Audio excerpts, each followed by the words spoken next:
They're fine. Just doing their daily combat training. Combat training? A little young for that, aren't they? Not to us. We're a tribe of warriors. In ancient times, we were the most elite troops in the nation, responsible for patrolling and defending all of Natlan. And even though times have changed, we've kept our martial spirit alive. Hey, is that Chaska? Chaska, you're back! Oh, can you come train with us? Now's not a good time, I'm afraid. I'm showing the Traveler and Paimon around. Maybe next time. The Traveler and Paimon? Wait, you mean that legendary warrior and legendary flying expert? Legendary? Yep, that's us, all right. Awesome. It's so cool that you can fly without having to ride a Kukusaur. Even Chaska could only do that for short distances. Mr. Traveler, can you teach me some cool sword tricks? Oh, Mr. Traveler! My family shop makes the best volcano cake! You gotta try it! Let's behave ourselves, everyone. These people are here as our guests. They're going to meet Elder Alpa in a few minutes anyway. Kotini, instead of being jealous of other people's talents, why not work on developing your own? Kapak, there's no point in trying any cool sword tricks until you've mastered the basics. Have you done all your sword drills today? And Yatlan, easy does it, okay? Not every conversation has to turn into you plugging the family business. Okay.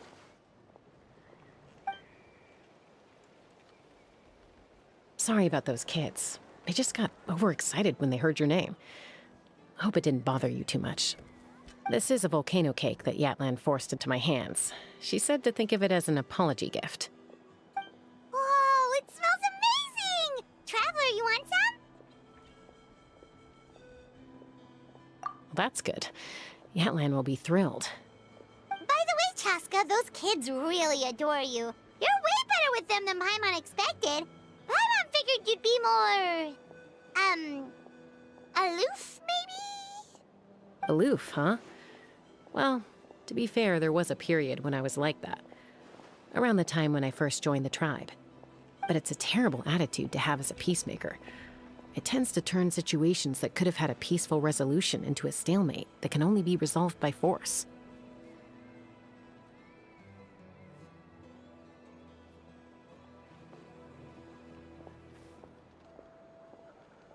Yep, exactly. As long as other options are available, I try to avoid that at all costs. Someone once told me that peace imposed by force will crumble in a matter of days. But peace achieved through genuine dialogue actually benefits both sides, even if sometimes the parties are only willing to negotiate because they're both armed to the teeth. That's true. Hey, Chaska! Uncle Cusco knows you're back, and he's coming to get you. Oh, thanks. Traveler, Paimon, gotta dash. I'll meet you at the totem pole up ahead. You can't miss it. It sticks out like a sore thumb. Wait, are you running away? First rule of conflict resolution? Grab the fan and run before the you-know-what hits. Trust Chaska to make even running away sound cool. Sorry about this. Just stall him for me, okay? I'll explain everything later.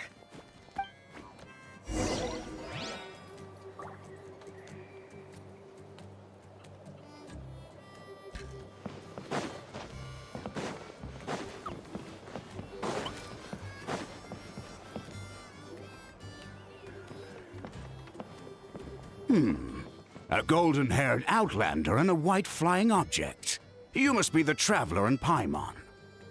I heard Chaska was with you, but I suppose she's run away again, has she?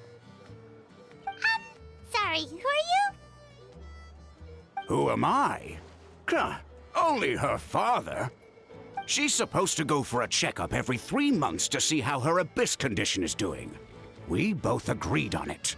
But she's already missed 3 checkups this year. That's 3 out of 4. Yes. She got exposed to abyssal energy as a young child. Then her birth parents abandoned her. It's lucky those wild Kukusaurs found her when they did, or she wouldn't have made it. They took her under their wing and raised her as one of their own.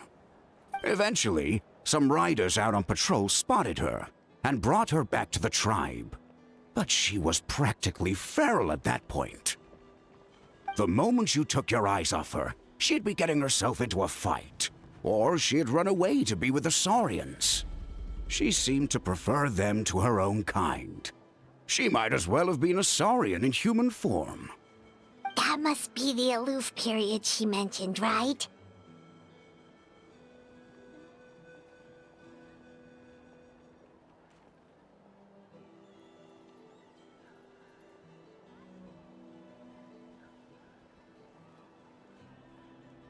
We later discovered that her exposure to the Abyss had planted seeds of conflict in her heart. So, we started trying to bring it under control.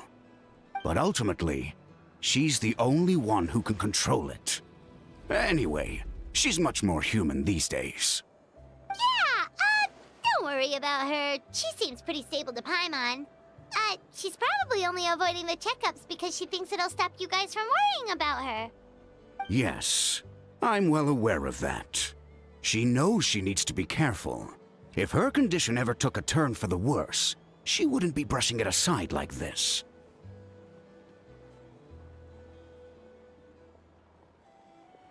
It's just, every checkup she's been to, they find new cuts and bruises.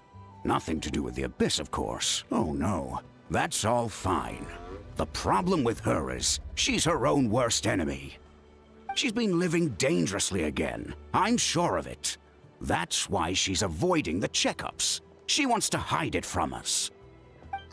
Yeah, Paimon can see her doing that. Oh. In the past, she always had Koichi to keep an eye on her. Now Koichi's gone, and I don't want to lose another daughter. Chaska's been increasingly reckless since Koichi passed. It's like she's trying to make up for it somehow. Next time you see her, please tell her to be careful for me. Even if she doesn't want to hear it. If she doesn't want to do these checkups anymore, that's fine. I just want her to stop putting herself in harm's way.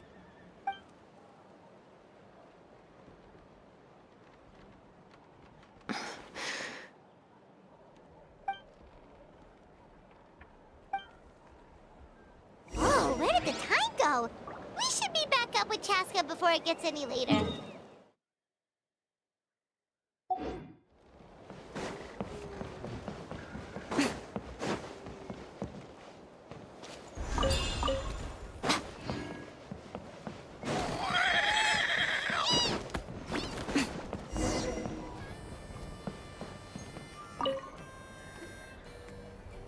Hey, Chaska! Hey, Alba!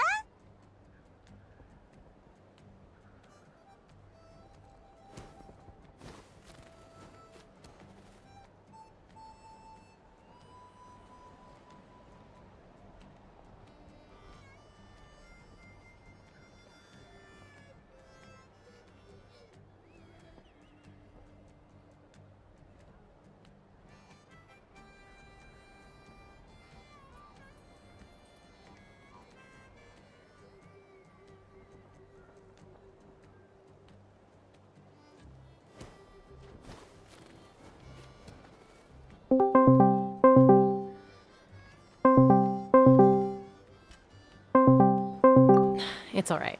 I bet my dad talked your heads off, huh? What did he say?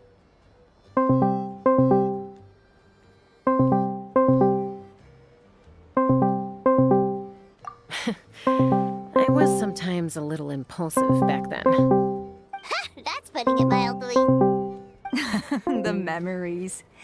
It feels like it was only yesterday when we brought you back and had Kuzco and his family take you in. Back then, no one imagined this feral child would grow up to be the strongest warrior of the Flower Feather clan. Huh? You were the one that brought Chaska back to the tribe? That's right. Elder Alpa was already a veteran rider by then. She spotted me while patrolling from the skies and tracked down my Kukasaur mom. Mom agreed it was time I tried to re-enter, human society. But I didn't know the first thing about being civilized. I clashed with everyone who had to deal with me. And look at you now, renowned throughout the land as a peacemaker. How time flies. When the day comes that I can't fly anymore, it will be up to you to look after our tribe and our flying squad. You know me, though. I'm not a natural commander. I'm better off as a lone wolf on the front line. So stick it out at least a few more years, okay? Give Koyer and the others time to come into their own. Oh, stop. Wait, so isn't the leader just the strongest warrior in the tribe? At least Paimon figured that's how your tribe would work. Strength is certainly a core tenet in the Flower Feather clan. But strength means far more than martial prowess alone. If it all came down to individual strength, I'd struggle to call myself a warrior, let alone a member of the flying squad. Any fighter in the tribe could take me down. Well, sorry to disappoint you. It was something I aspired to at one point. So much so that I went adventuring in the Cinder City, Ashkanatlan, to try and prove myself. But it was foolish of me. I wasn't ready. I came back empty-handed and seriously injured. The fact that I survived was something, I suppose. But after that, I never seriously considered myself a strong fighter.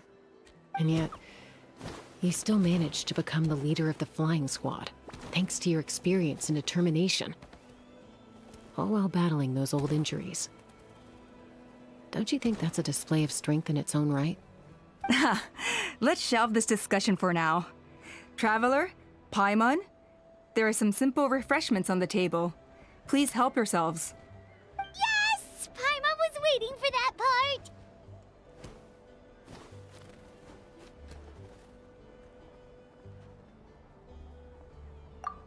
They were for the snack stomach. The refreshment stomach still has plenty of space.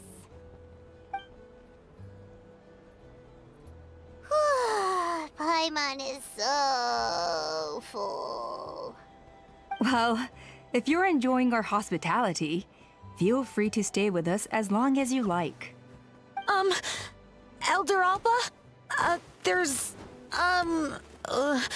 something's come up.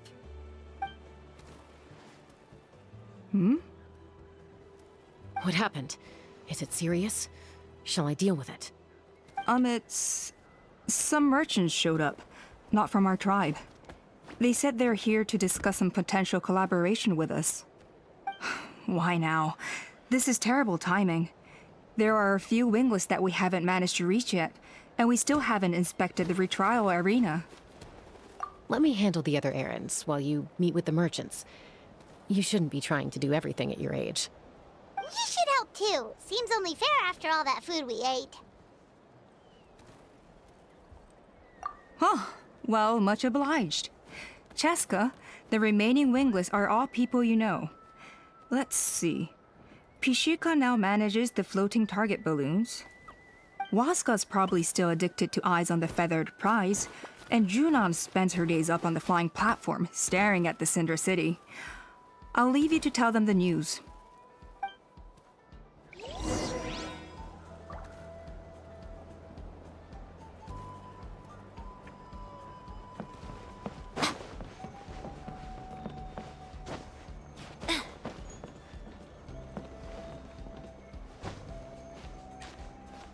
As long as you've thought it through, just go for it.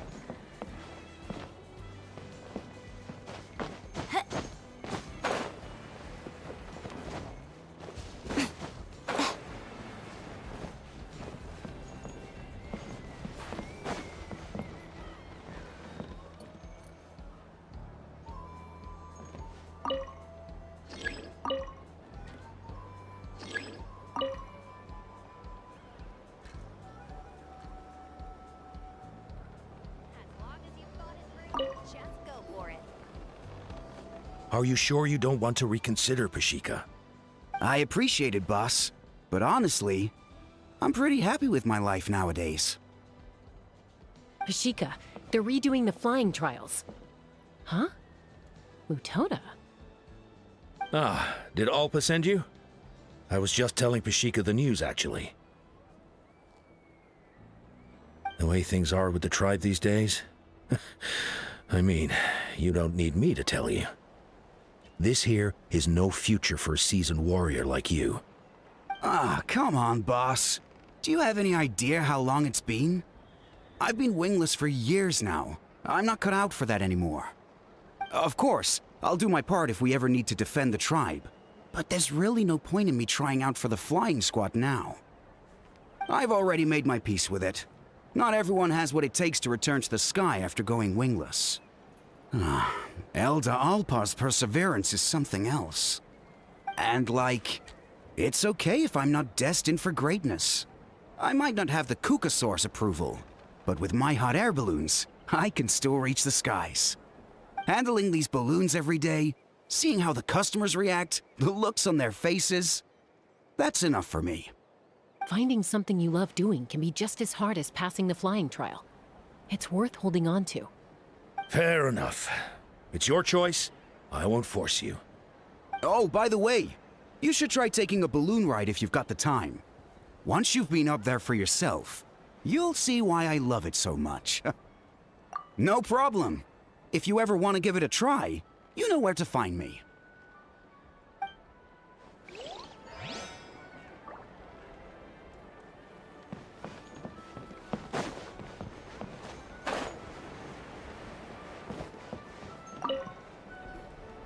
A retrial? What's the point? Muskar, Well, they must be judging me for something. Maybe I lack fighting spirit, or just don't have the talent. Not everyone's a natural like you. Don't waste your time on me. You'll have better luck with the ones who still have their heads in the clouds. In the meantime, I think I'm gonna treat myself to a few more games of Eyes on the Feathered Prize. Yeesh, there's wingless, then there's being a total lost cause. he used to be a fierce warrior, actually. But fighting spirit alone won't win you the Kukasaur's approval. Are all Kukusaurs so strict? The ones in floating target balloons and Eyes on the Feathered Prize seem pretty chilled out. It's one thing to hang out and have fun, but quite another to take to the skies with a human life on your back. Giving a ride to someone who's unqualified endangers not only the rider, but also the Kukasaur themselves. If the rider makes a mistake, they both suffer the consequences. So we have a mutual understanding with the Kukasaurs. If someone isn't up to standard, we have to reject them.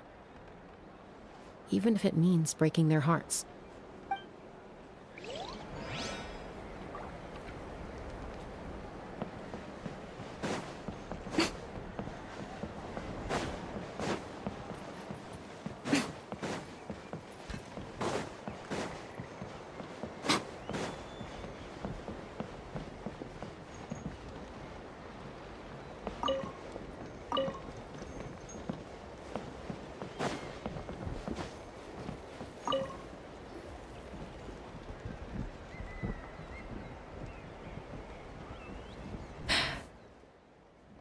Hey, Junan. Gazing out at Ochkanatlan again, huh? Chaska? What are you doing here? Is something up? The flying squad is hosting retrials again soon. Want to give it another try? Maybe you're forgetting the definition of wingless. I've failed so many times already that I've decided to call it quits for good. I'm done. Elder Alpa always goes out of her way to come and tell me when a new trial is coming up, and it's nice of her to think of me. But nothing's gonna change. I'm not going to suddenly pass just because they're holding another trial. They're making some big changes to the arena this time, so the flying experience should be smoother than before. Koyer's gonna try again. No, forget it. If I was genuinely good enough to make the squad, the location shouldn't affect my chances. A true rider can fly confidently whatever the conditions, like you and Elder Alpa. Junan! They're redoing the... Huh? Chaska and the Traveler. You're already here. I guess they told you already then. Come on, let's go train together.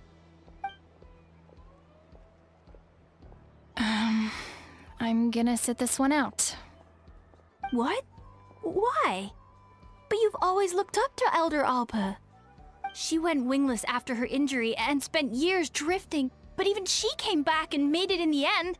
If she can do it, why can't you? I mean, I don't have that kind of perseverance. And besides, the last thing I want to do is fail in front of her yet again.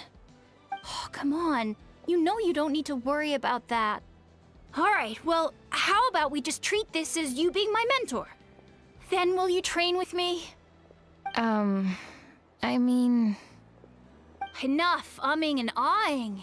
Let's just get up in the air and figure it out as we go. Wait! Hold on, slow down. I can't keep up. Well, that's one way to do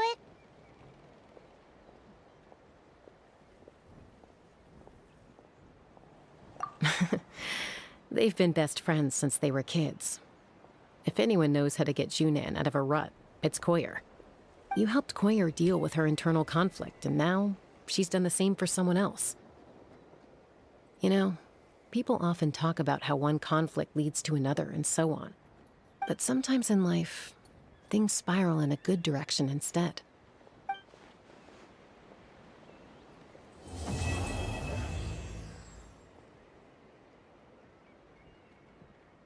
We've notified all the wingless on the list now, right? Where to next? The trial arena. It's not far from the tribe.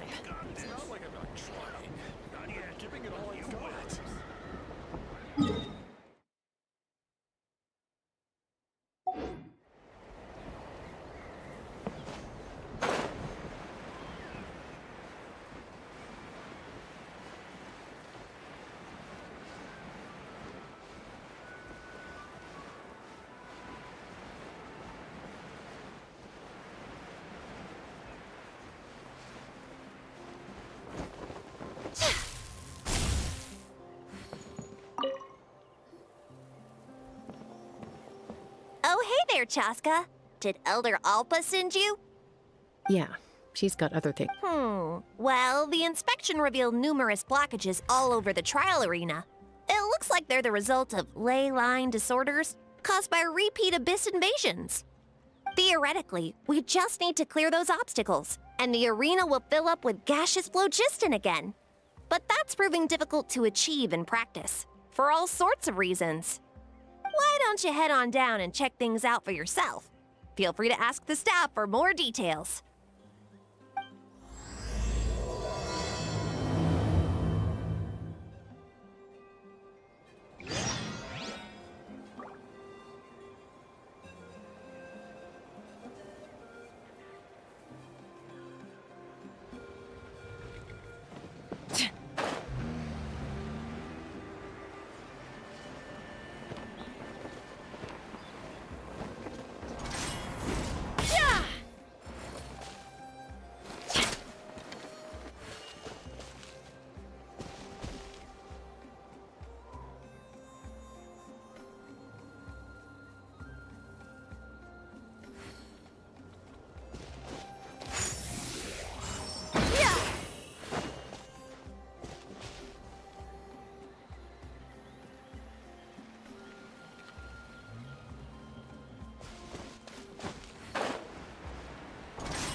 I think it should be possible to clear this spot with just a few hard hits.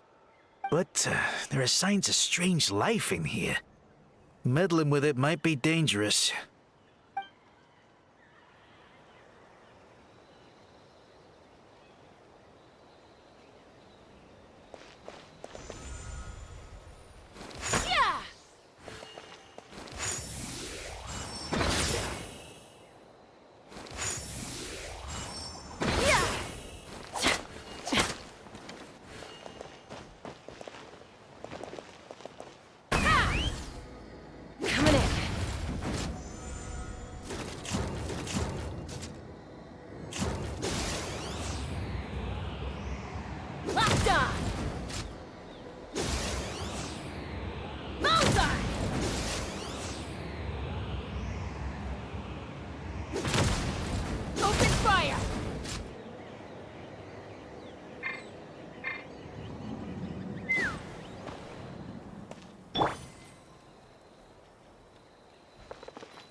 flight!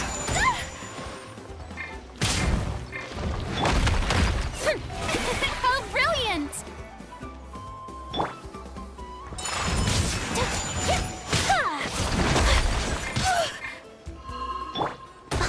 Is that all? Right here. Emerge. Right now. Unthinkable! Whirling snow! Kamisato art! Sometsu! The show begins!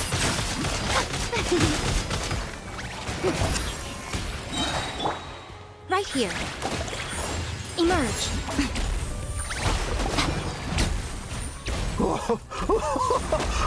I thought I was done for. Oh, this spout should be good now. Thank you very much.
Oh, hey there, Chaska. Yeah, she's. Theoretically, why don't you head on down?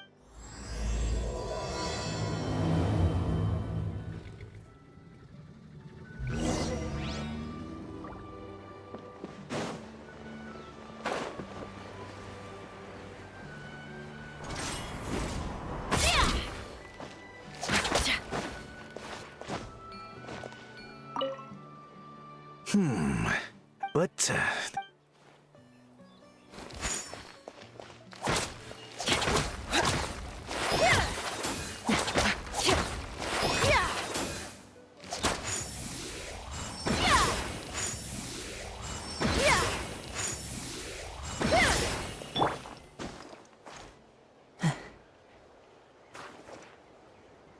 One with nature. Hey! Monsters! Right now. Let the world collide! Take flight! The wind knows me. Emerge. Right here. Emerge. I thought I was done for. Oh, this spout should be good now. Thank you very much.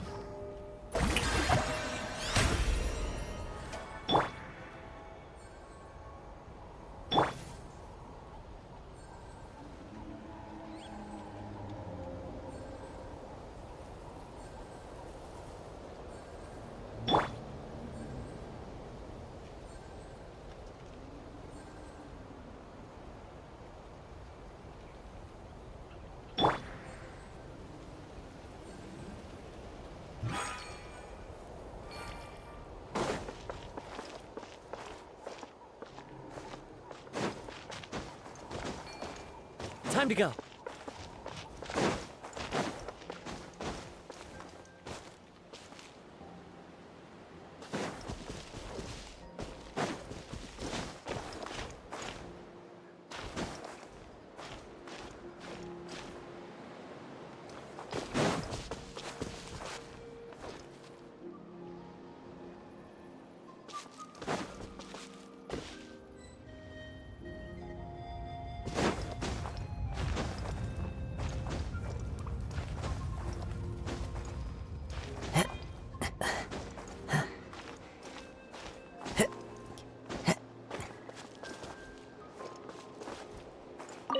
This is crazy.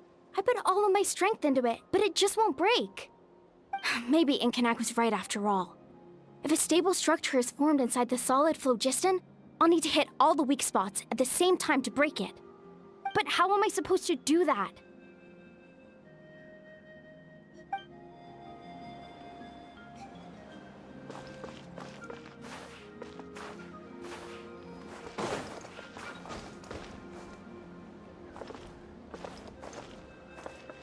One with nature.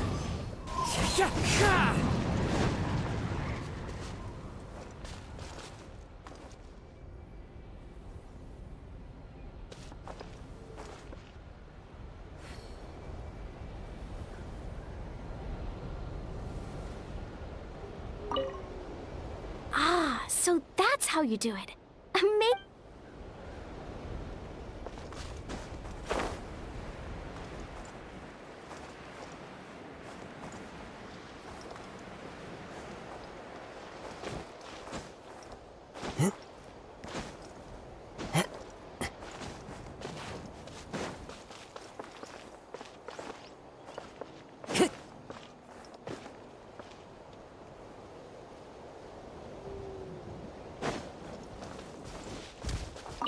How strange.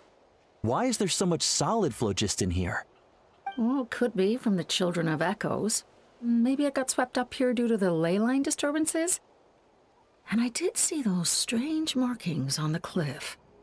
I can't think of a way to resolve this. Short of going all the way to the Children of Echoes to borrow it to Petlisaur.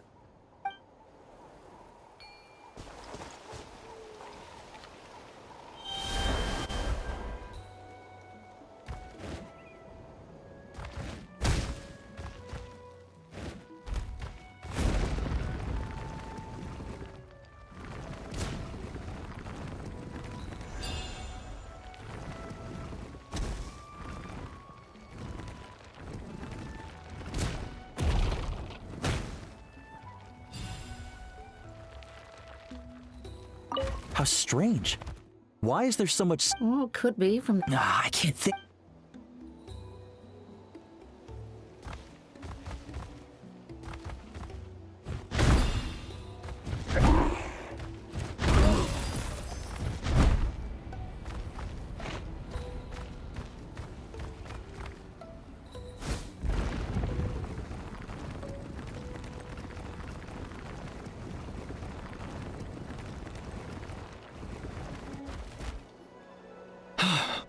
Oh, are you here to help? Thank goodness. There's no way I could do all this by myself. So the blockage here has to be cleared using a special bomb, but carrying explosives up that steep slope would be a recipe for disaster.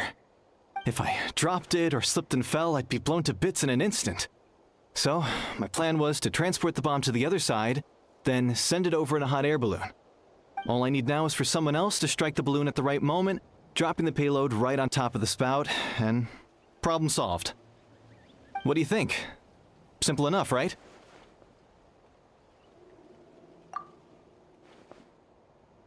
Huh? Oh, that one.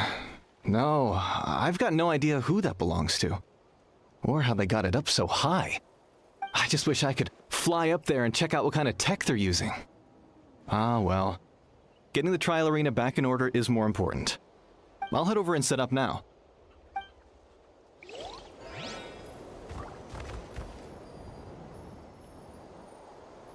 All right!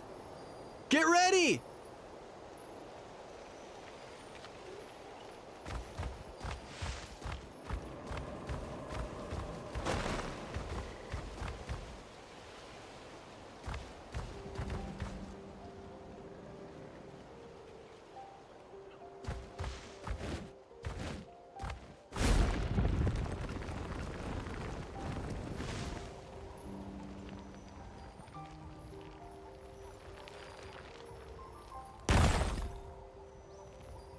All right! Get ready! All right! Get ready!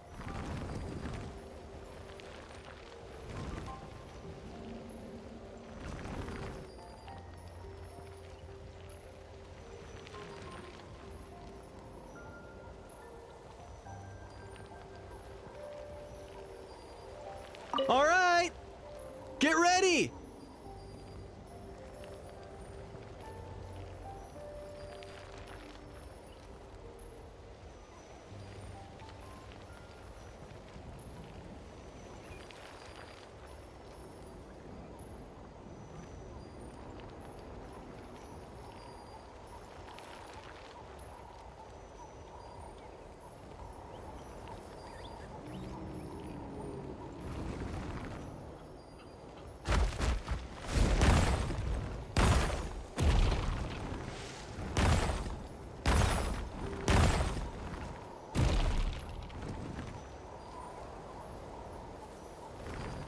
All right!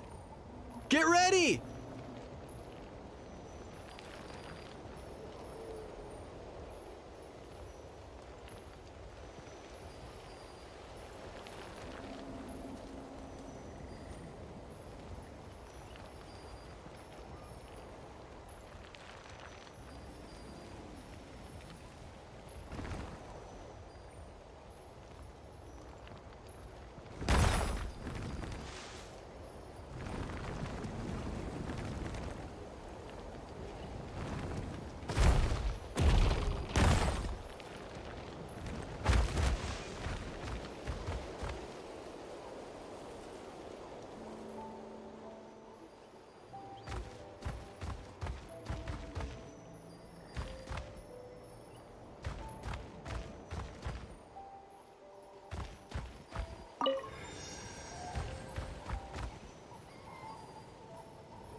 All right!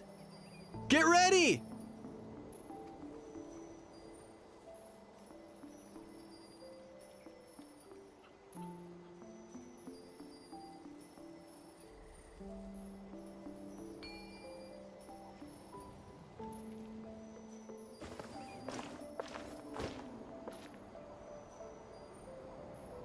The wind knows me. Say!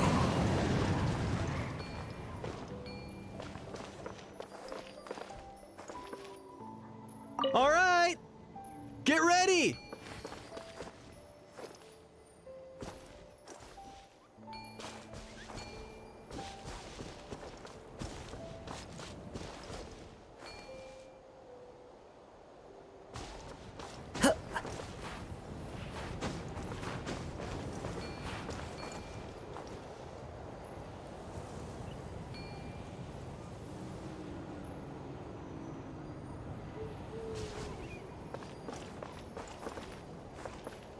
All right! Get ready!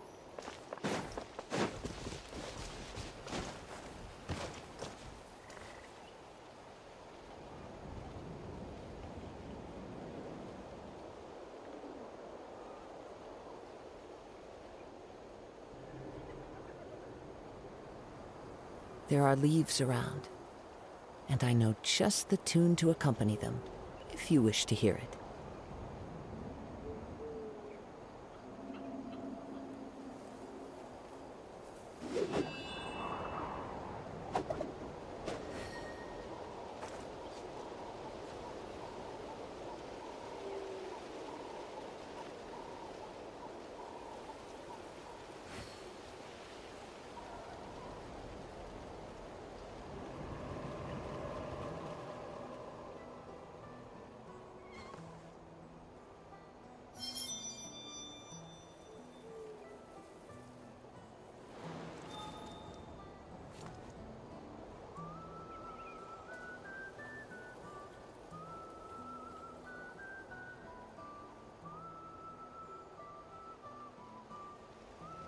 Wherever in this world I roam, I carry memories of my home. This blade, it is the last link I have to the land of my birth.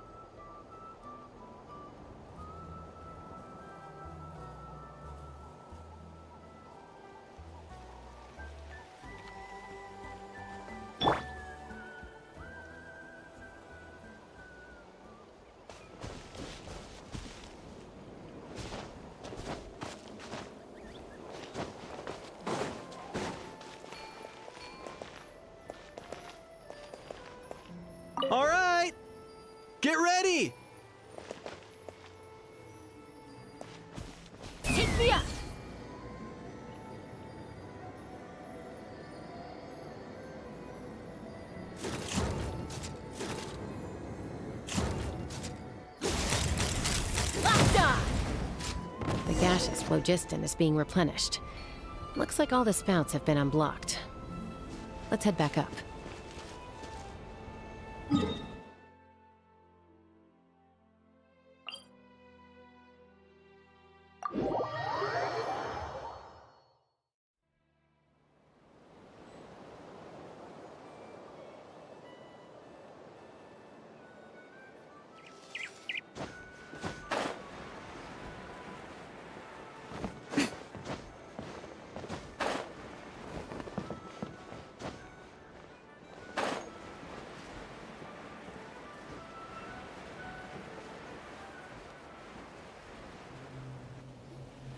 Wow, you took care of everything in no time at all. Incredible work. Now we just have to wait until the gaseous phlogiston is fully replenished. Then we can kick off the retrials. Actually, Inkanak, I'd like to do a test flight first, just to make sure we're not missing anything. Could you arrange that for me? Huh?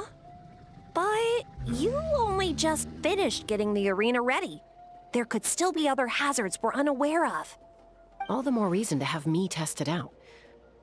Think of it as another inspection. I guess you're right.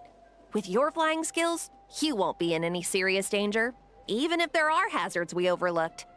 The conditions in this area seem a little unstable, but a test flight is the only way to catch any lingering issues. All right, I'll get things set up for you. Just let me know when you're ready.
Traveling to other worlds is all that anyone seems to be writing about these days. Goodness knows what they find so disappointing about their own world.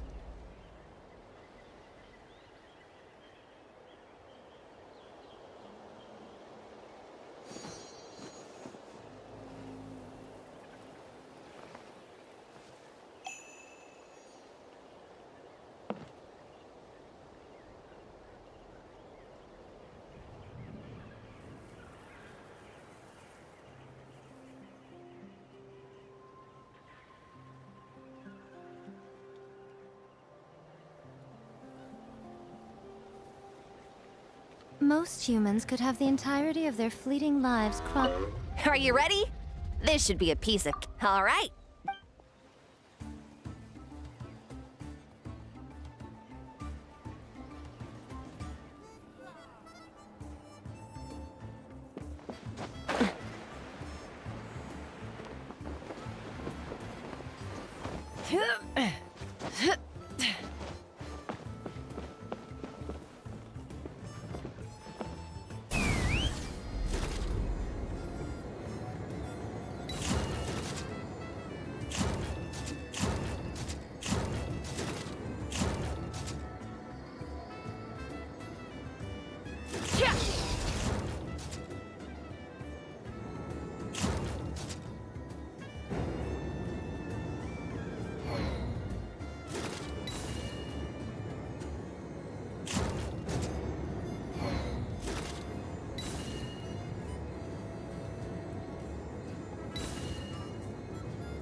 Watch out, or you'll get singed.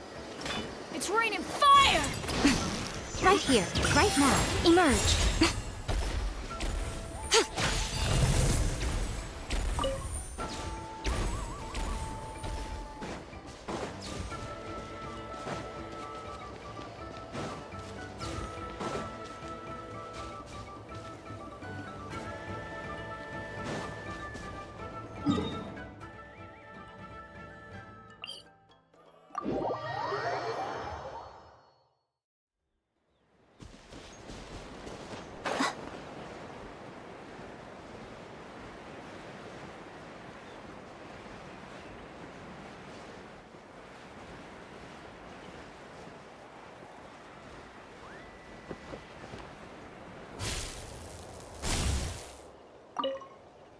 Are you ready? This should be a piece. All right.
Take me up!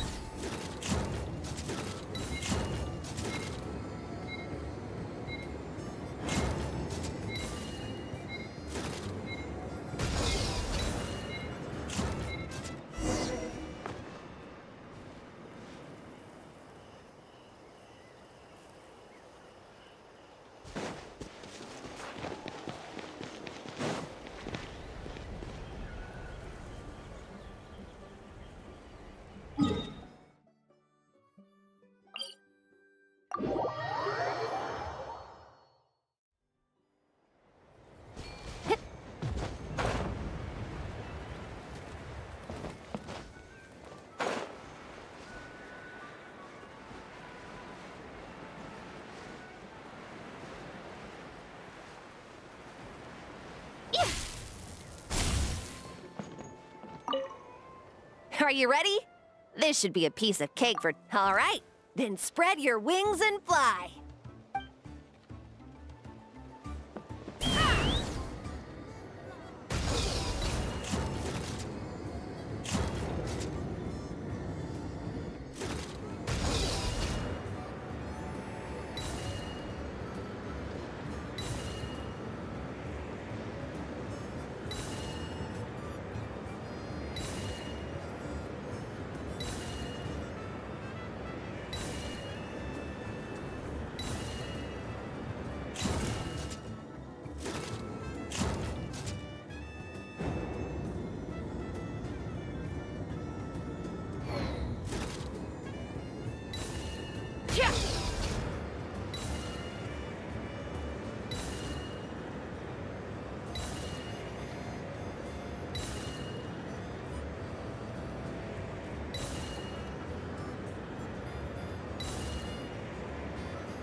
That was amazing.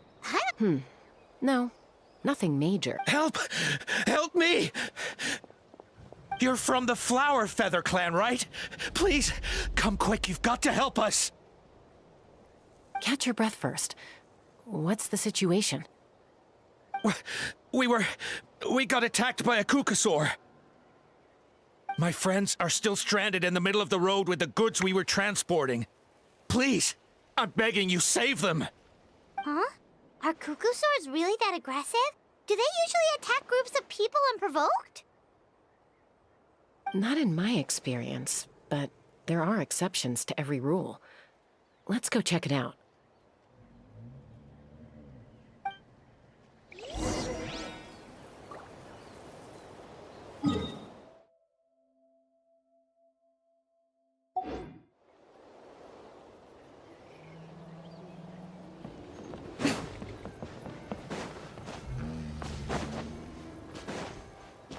Ouch! I've never seen such an aggressive Kukusaur.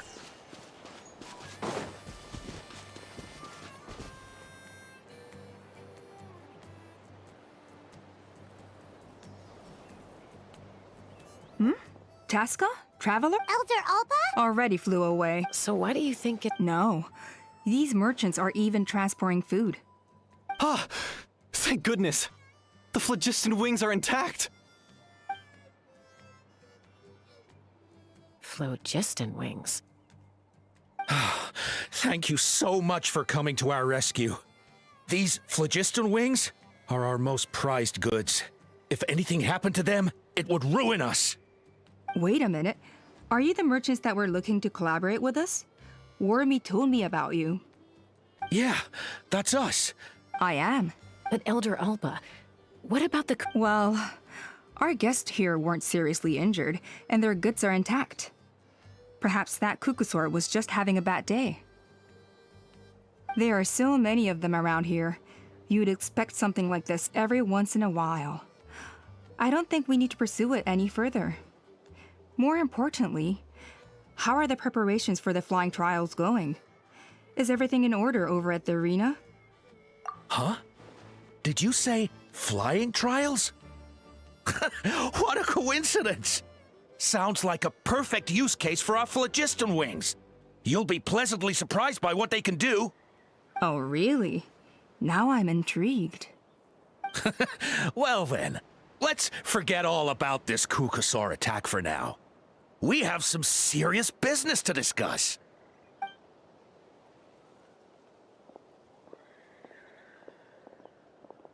Huh?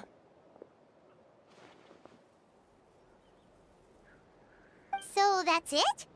That all went smoother than expected. Well, guess we'd better get going. Huh? A bloodstain.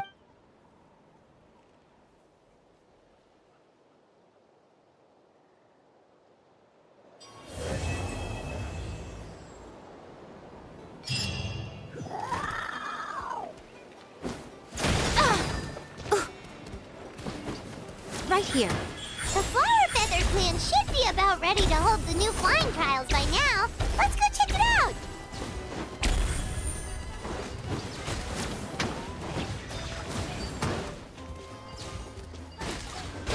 Emerge. Right now. Right here. Whirling snow! Into the wind. Fallen leaves, adorn my night, one with nature. Shah!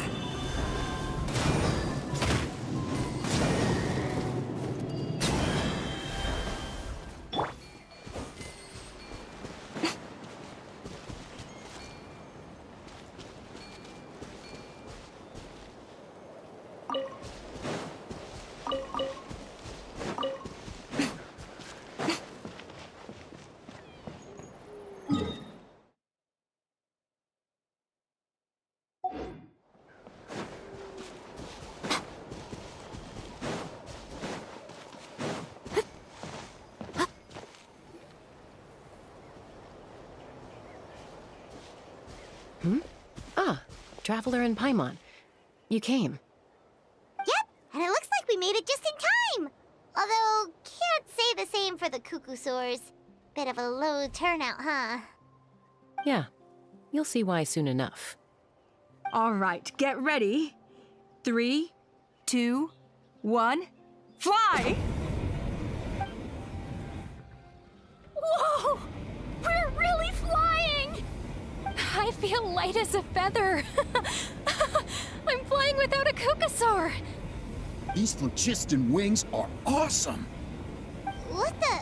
What's going on? Paimon can barely believe her eyes. How did they fly all on their own?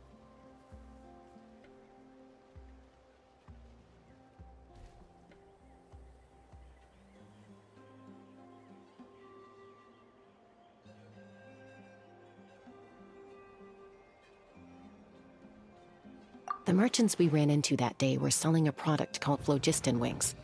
It's a flying machine worn on the back. To operate it, you just use a handheld trackball that controls the flow of gaseous phlogiston. That's incredible. Yeah. If our tribe, well, if Natlan mass adopted this technology, it would revolutionize our mobility and responsiveness in times of crisis. Just think of the countless tragedies that could be averted.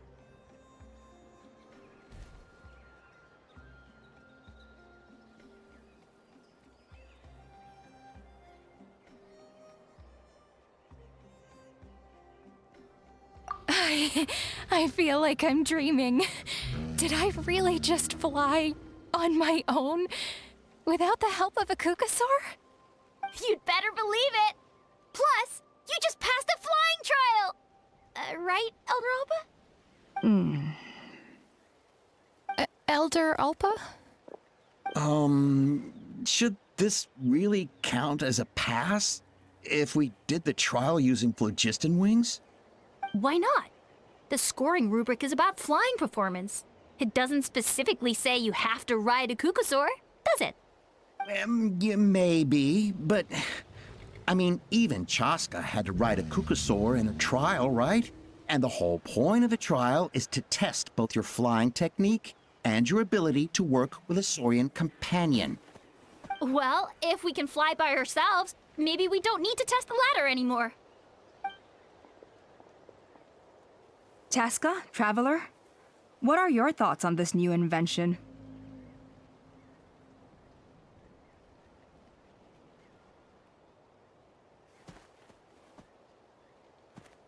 You see? Even the Traveler agrees. I agree that they have strategic value, but I don't think it makes any sense to evaluate candidates by the current testing standards if they're using phlogiston wings. Why? Shunan finally mustered the courage to go through with this. And now you're saying it doesn't count? We don't have any experience using these wings in battle, nor is it immediately obvious how to incorporate them into the existing systems in our tribe. Taking a longer-term perspective, I think we need to start by getting thoroughly acquainted with how these things work. Then we can develop a new trial format with new assessment criteria, tailored to candidate. We lost so many people, and as for real-world battle experience, there will be plenty of opportunities to gain that. I have high hopes for you, Junon. Huh? Hey, stop staring into space! Say thank you! Oh, thank you. Thank you, Elder Alpa. You have nothing to thank me for. Remember, the way you got your wings back was by relying on yourself. Oh, Elder Alpa! Bad news! Kukasaurs are attacking the merchants again! Again? Okay, everyone, stay put while I... Huh? Chaska?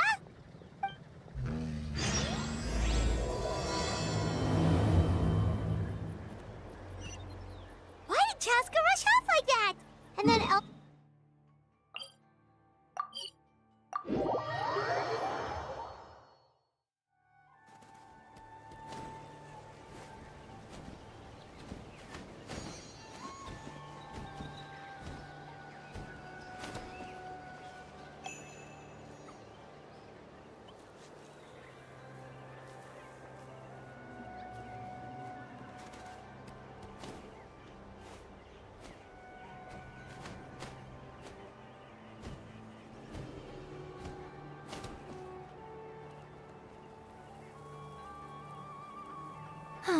Traveling to other worlds is all that anyone seems to be writing about these days.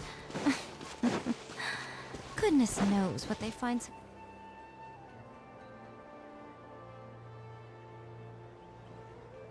Oh, it's back!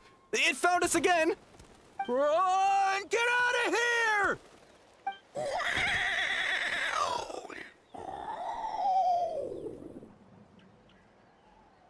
Curses! She's really riled up this time. Hey! Stop running! We'll never outrun a creature with wings! Get back here and let's fight!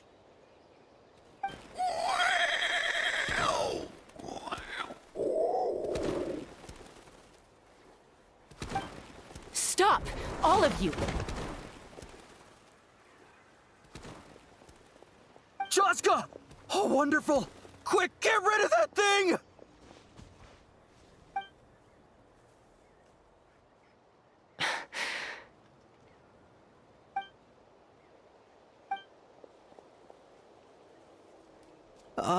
What's going on? So it really is you. Sister. Wait, sister? That Kukusaur is Chaska's sister?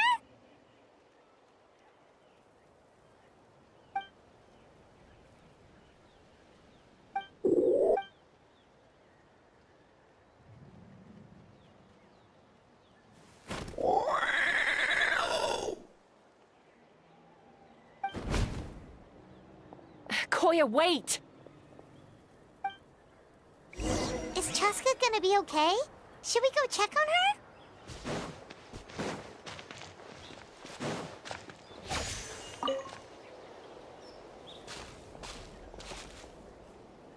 Chaska, are you okay? I'm fine. Sorry for making you worry. No point. She's an expert at hiding her tracks. Once she's shaken you off, you'll never catch up to her. At least, I always used to lose to her at hide-and-seek. Well, yeah. You know I was raised by Kukusaurs. We played together all the time, chasing each other through treetops or mountaintops. It felt like it would go on that way forever. Not all Kukusaurs are friendly towards people. When Mom decided to send me away, Koya strongly... Maybe she thinks that... It's a possibility, but in any case, we still stayed best friends at first. I had a hard time adjusting to life in the tribe. So whenever something went wrong, I'd run off into the wild and vent to Koya. Ah, so that's what Uncle Cusco was talking about. He said you seemed to prefer hanging out with Saurians to your own kind back then. Yeah, I did.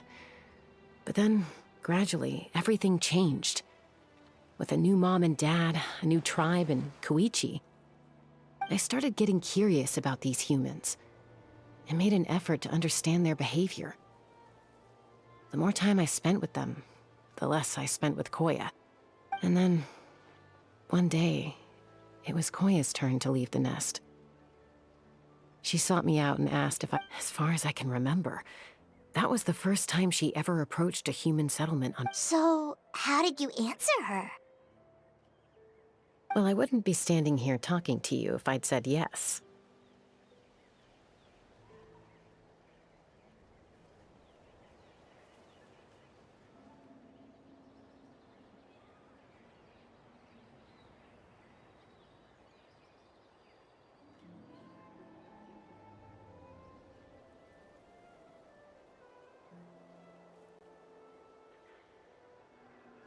No, I was torn.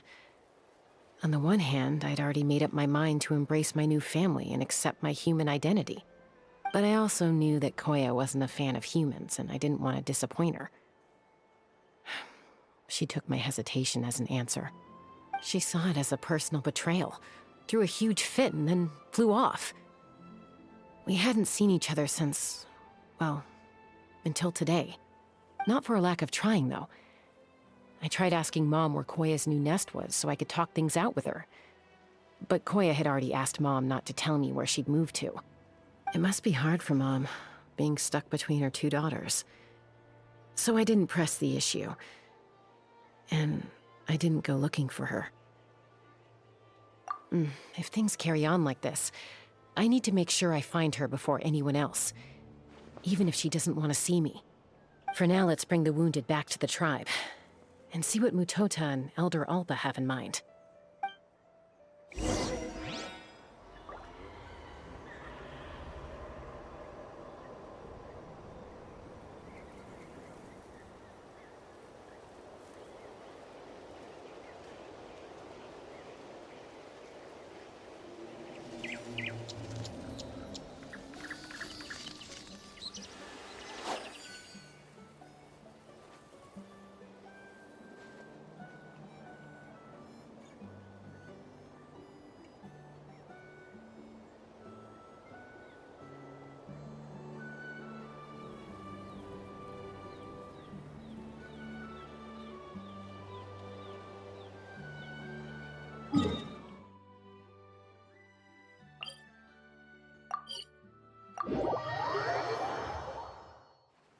I think the idea of things staying the same forever is quite beautiful. Oh, but alas. So, I hear there's been another Kukasaur attack. Ha! Hey, show. Well, now. Are you kidding? Huh? You take that. Things are changing so quickly. Chaska, there's a conflict emerging there. Aren't you going to nip it in the bud? The whole tribe's talking about this now. Breaking up a single fight won't solve anything. The real source of conflict here is the phlogiston wings, and what happened with Koya. On any other day, people would just brush this attack aside. After all, clashes between wild Kukasaurs and humans are no more common than those between people. But now that the phlogiston wings have entered the equation, it's sparked a debate over whether our tribe needs the Kukasaurs at all. I worry that we risk repeating the mistakes of the Cinder City. Back then, Lord Ochkan's hatred of the Saurians nearly destroyed the peace forged by the Pyro Archon. Chaska, to prevent things from deteriorating further, I'd like to task you with restoring peace to the tribe. I will. Traveler, you've already done so much for Natlan, and the Flower Feather clan has no right to ask more of you. But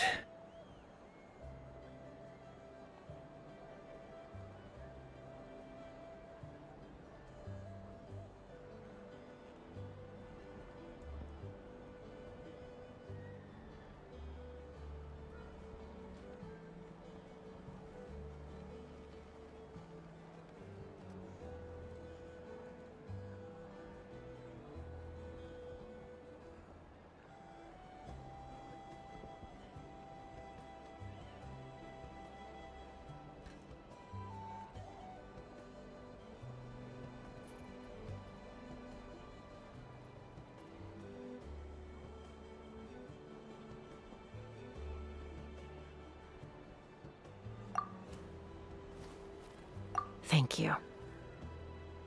And don't forget about Paimon. Just leave this to us. This whole situation has unfolded so quickly that it's put us on a back foot. To tell the truth, it makes me a little suspicious. You think someone might have orchestrated all this? It's possible. Leave it with me. I'll look into it. Also, Chaska, could you try to keep a low profile while you're out there digging around? We don't want to give our hand away. I'll do my best. Okay, so where should we start? This all began with Koya's attacks. If we can find out what led her to do it, that should give us something to work with.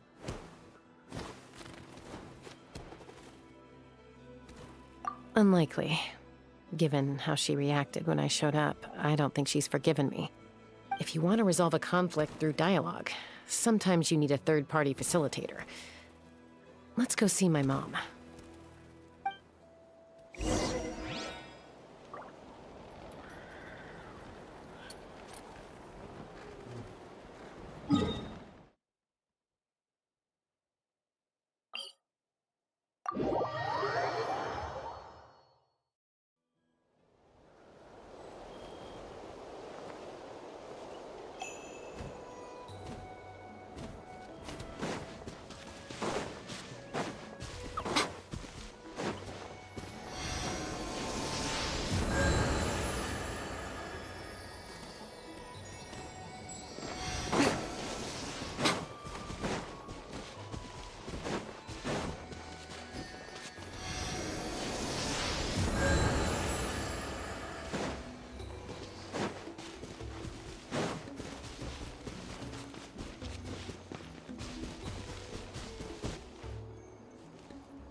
Archon reporting for battle.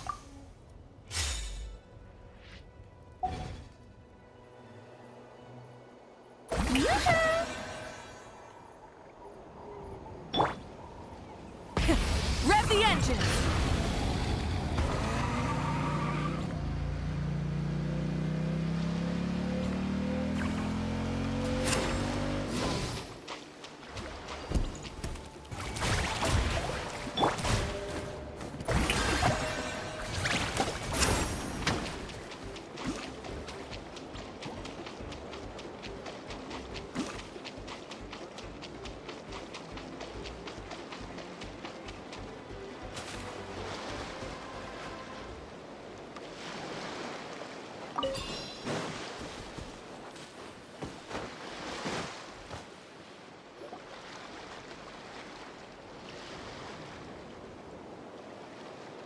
Wow, so this is where you used to live as a child? Mm-hmm. When I was little, we used to do this thing where I'd jump from the top of this tree, and Koya would fly over from the platform and catch me in midair. Or sometimes we'd both fly from the treetop together, and then after some aerial maneuvering, she'd throw me up onto that platform. After we got a bit older, we went to the nearby shores looking for even greater heights. Stop! You're gonna give Paimon a heart attack! Oh, really? I just thought it made a fun story.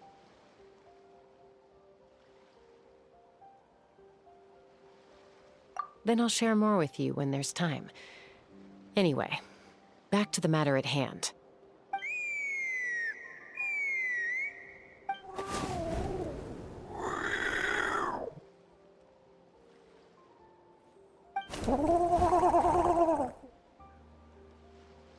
Hey, Mama Bird, I'm back. My last visit was only a week ago, wasn't it? See? I visit you more than I visit Papa Cusco. I brought a couple of friends with me. These are the Traveler and Paimon. Traveler, Paimon, this is my mom.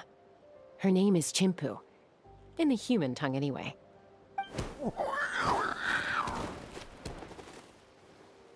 Hi!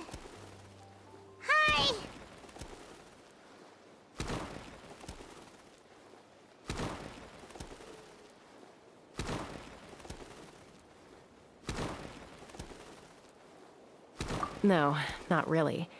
I don't speak it as such, but I can sort of get the gist. Although only with Mom and Koya, since I spent my formative years with them. Even then, it's basically a best guess based on their sounds, body language, and expressions. Seems to work about 9 times out of 10, anyway. As for whether Mom understands me, I can't always tell. But somehow we still manage to communicate. Call it the family bond, I guess.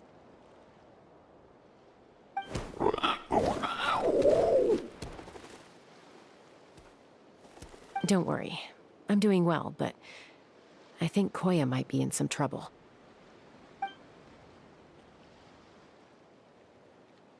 I know she's never been a fan of humans, but she's never deliberately attacked them before either. What's behind this sudden change?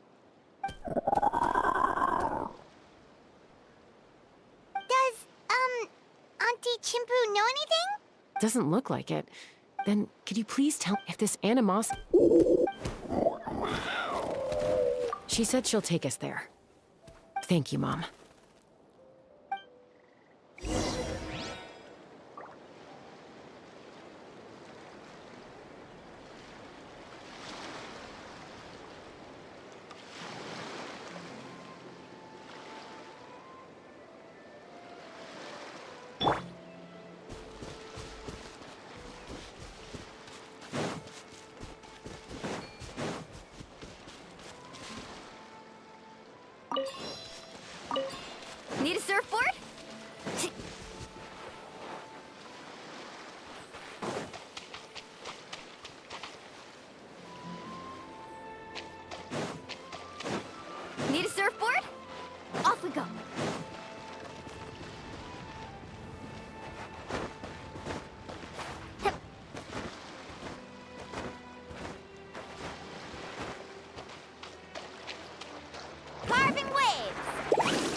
stop me!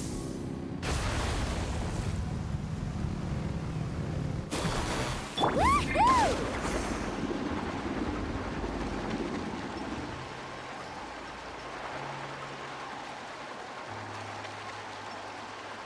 Okay.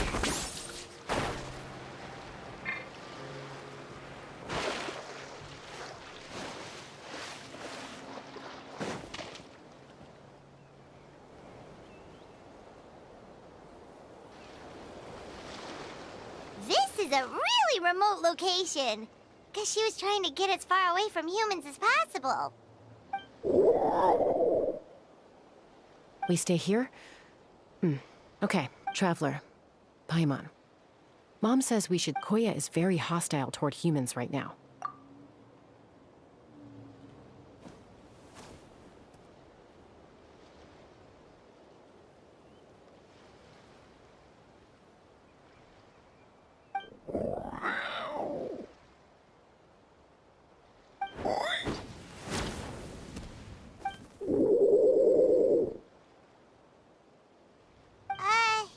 Any idea what they're saying? Sounds like things are more complicated than I imagined. There's evidence in this area suggesting that Koya might have been the victim of a human attack.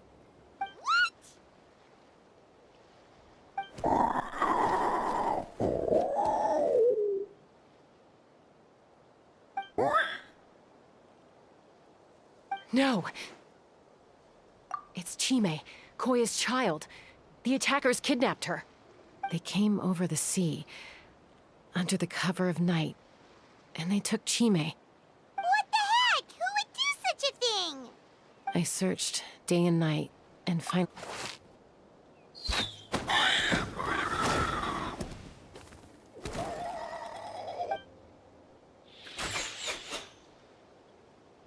Oh, yeah! T'Pol's contraption is working like a charm! Got her in one! Hey, there's another one! Wait, is that the one that got away last time? Who cares? Just get them all. T'Pol pays us per catch.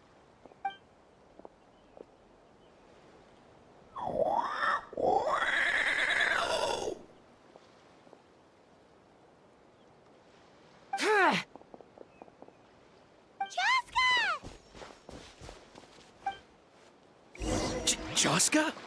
How do you get here? Quick, stop her!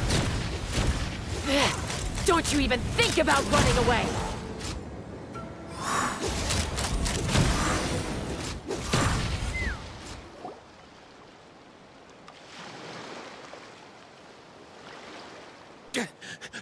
Don't come any closer, or I'll... Go, Phlogiston Wings! Take me out of here! Uh-oh, looks like it malfunctioned. This is bad.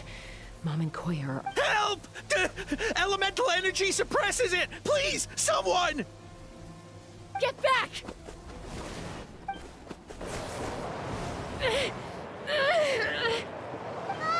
It's still going, and it's getting... Guess we need a more permanent solution. All right, then.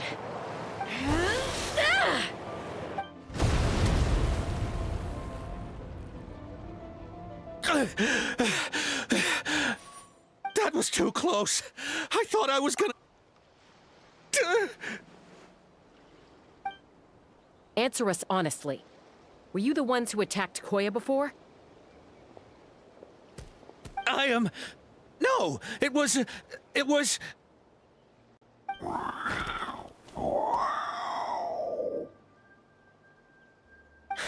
Well, she says it was you.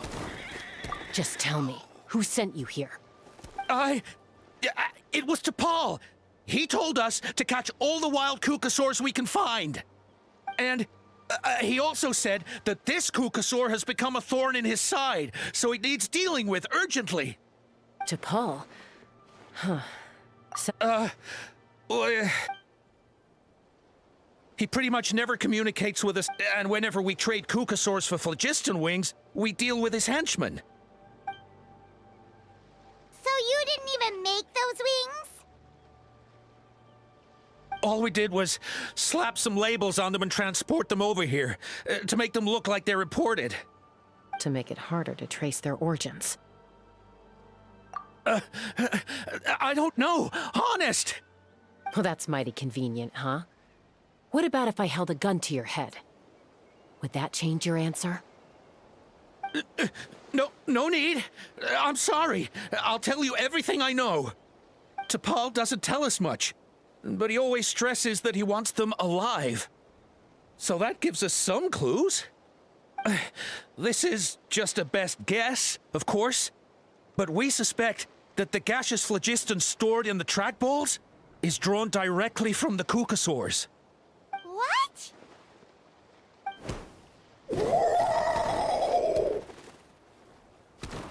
Easy now. You're still injured. Hey, keep talking. Yes, ma'am. So, the gaseous phlogiston has to be highly refined in order to power the phlogiston wings. The slightest imperfection can have disastrous consequences, as you just witnessed. But the Kukasaurs have a natural ability to process gaseous phlogiston. So, if you use them as an intermediary, then...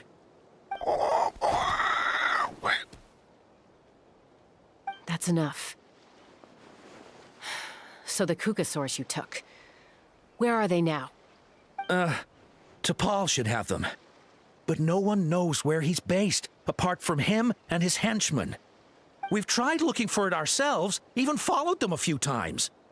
But we always end up losing track of them. Random thought. Maybe they're hiding up in... T'Pol. Chaska, Traveler!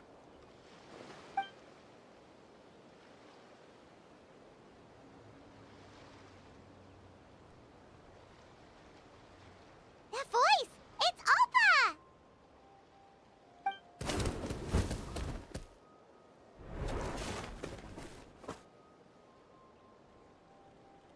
Elder Alpa?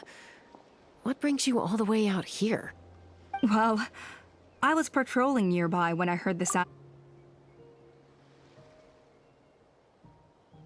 I don't believe it. Elder Alpa, does the name T'Pol ring a bell to you? I feel like I've seen it written down before. Maybe in a list of candidates for the flying trials? Huh? So he's a member of your tribe then? No. If he was a member of the Flower Feather clan, I'd definitely know him.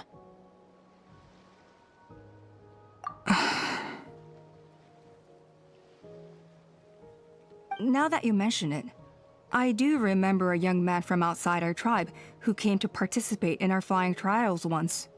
You were away on a mission at the time, which is probably why you don't remember him. He was a craftsman from the Children of Echoes, but he'd always dreamed of soaring the skies, so he wanted to join our flying squad.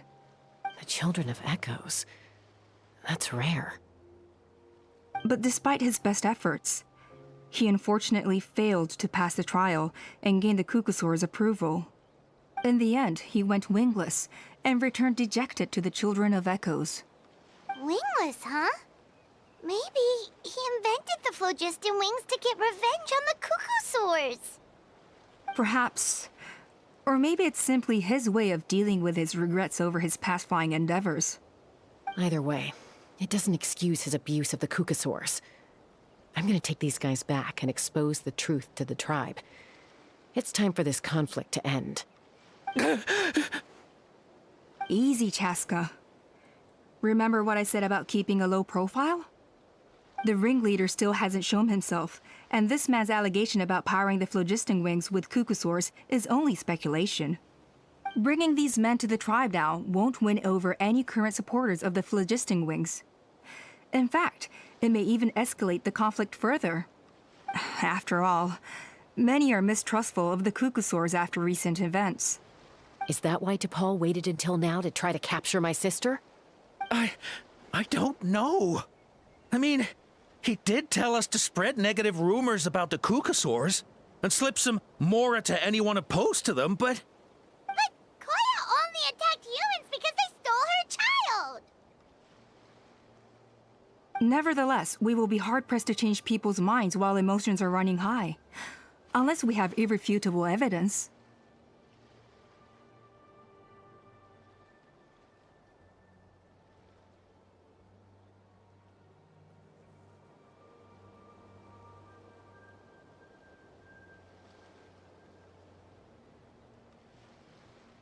Bravo! My thoughts exactly. In the meantime, leave these men with me. I'll escort them back to the tribe. I'll take the other members of their crew into custody, too. They won't get another chance to stir up trouble. Fair enough. I guess finding T'Pol is going to be the key to resolving this conflict. Let's hope the Children of Echoes have some info on him.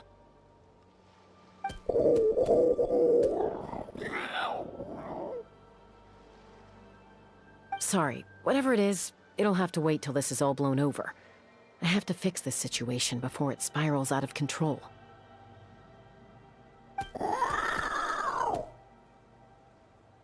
Mom, Sis, rest up and get well soon. I gotta fly.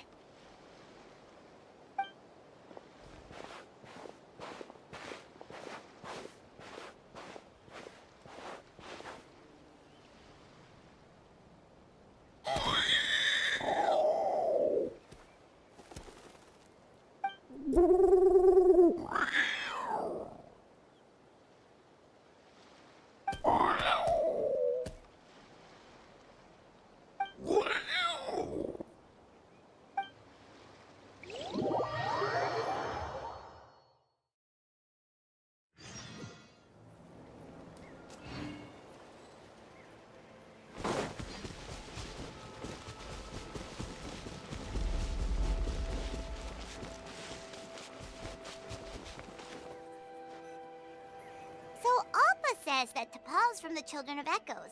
But how do we track him down? Just ask around until we find him? Let's start by talking to someone we know. It'll be faster that way. At this time and place, I'll bet the easiest person to find is... Wakey, wakey, Shilonen! Oh, it's you. Okay, give me a second. I'll come down.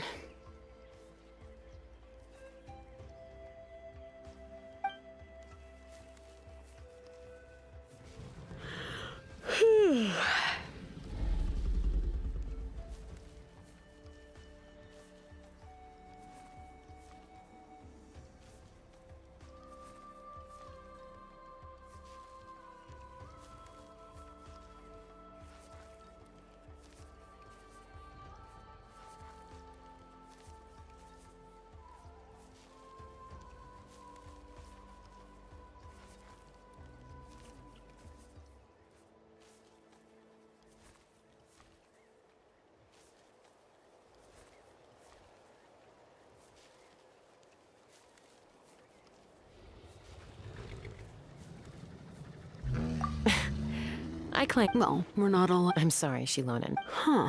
T'Pol. Nope, I'm afraid you're a few years too late. Why are you. Huh, phlogiston wings. Wow, okay. The kid actually pulled it off.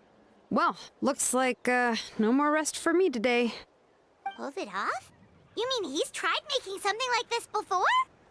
Yeah, he started trying to build a flying machine right after he got back from the Flower Feather clan. So right after he went wingless, then. Was this flying machine anything like the gun you made me? You mean your gun that's harder to tame than the proudest Kukasaur? No, he wanted to build something that allows anyone to fly freely, even if they're not naturally gifted. But he never got very far back then, though. Blew up his workshop a few times and barely made it out alive. I never really kept up with him after that. His parents traveled a lot in their youth and only returned to the tribe after he was born. But they settled in a remote area and don't interact with other people much. Which means most people in the tribe don't know them very well. Your best bet is to chat to his direct family. I'll, go get Puma. Wait for me in front of the workshop. I won't be long.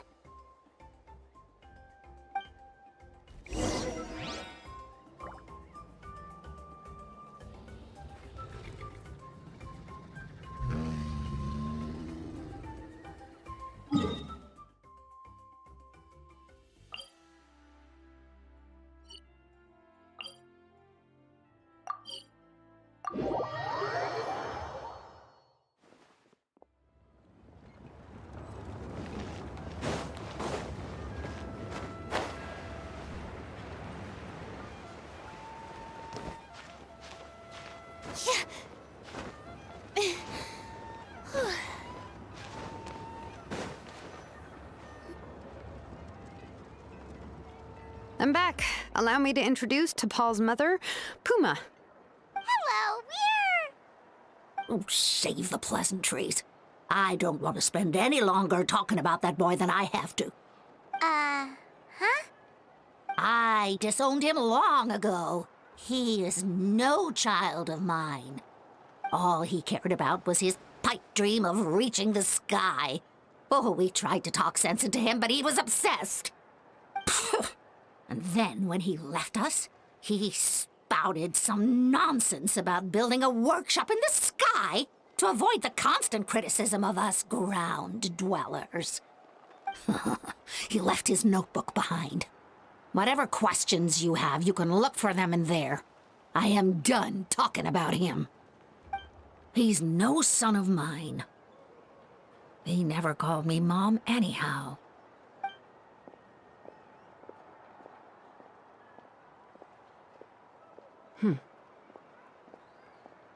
Wow, they've really fallen out. Paimon sure wasn't expecting that. Her husband, T'Pol's father, he passed away recently, and T'Pol didn't even bother to show his face at the funeral. If you ask me, that was probably the final straw for Puma. I'll go keep her company. Thank you. Okay, so this notebook is the only lead we got now, right? What's in there?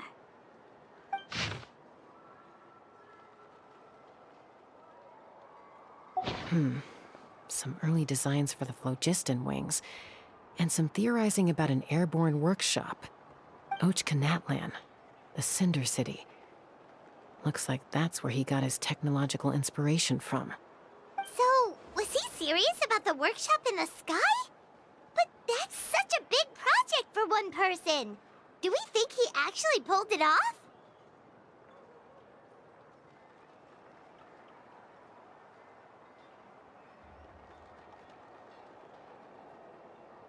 Oh, yes! The one from the trial arena that was super high up! That balloon has been there for a while, and everyone's been wondering how it got up there, but what if that's the wrong question? What if it started off even higher up, above the clouds and out of view, and it only descended to its current height due to some kind of malfunction?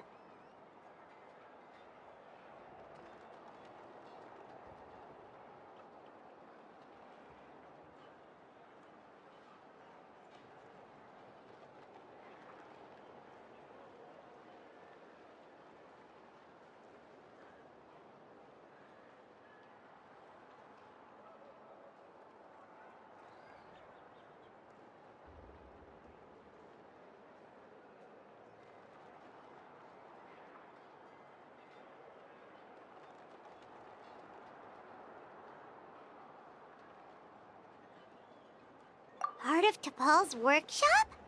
Seems likely.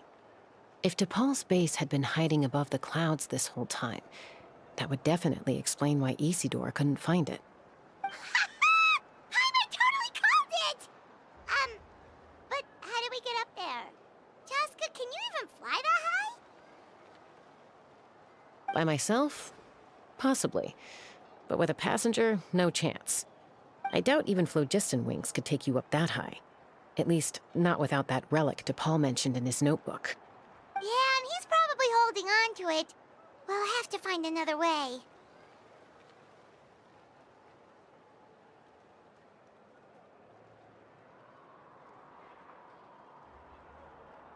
Nope. That's way beyond Paimon's altitude. Also, would you really... Let's not worry. Just because we can't think of a solution doesn't mean no one else can. I'm not the only flying expert in my tribe, you know. Oh, good point. We should go ask Elder Alpa. And Mutoda. He was quite the flying ace back in the day, too. Let's head back and see what they suggest.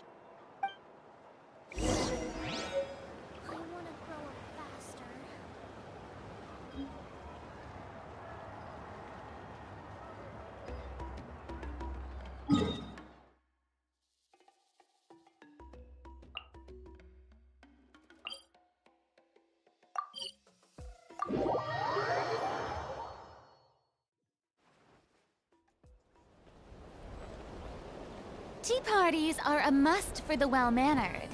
If you'd like to learn the proper etiquette, I'd be happy to teach you. No more Kukasaurs. We want phlogiston wings. Chaska, you're finally back. Some people even think we arrested the merchant. We found some promising leads, but there's a major... A relic from the Cinder City? So Och Khan's still managing to sow discord, even after all these years. An airborne workshop and a hot air balloon above the trial arena. And that's neither phlogiston wings nor a Kukusaur can take you that high up. Do you really think that's where T'Pol is hiding? You know what? There might just be a way. Really? Do you still remember those spouts in the arena? When they were all blocked, the gaseous phlogiston was trapped and unable to flow. But now, it's flowing freely. If we were to block them up again... You mean all of them except the one at the very top of the arena? To build up the pressure there? Precisely. With all the gaseous phlogiston flowing through one spout, it would create a high-pressure wind current. And then we just ride it up into the sky! Yes, it has its risks, but with Chaska's abilities, I think she could manage it. It's an extremely risky approach, but I agree that it's feasible. If you want to give it a try, check with Inkanak at the trial grounds. She can explain how to block the spouts. Chaska, if anyone has a hope of seizing this evidence from the high heavens, it is you.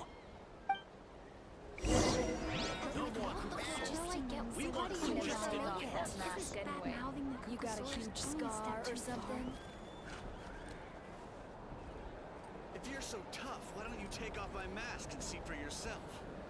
No more Kukasaurs. We want phlogiston wings. I'll never Kukasaurs are our partners.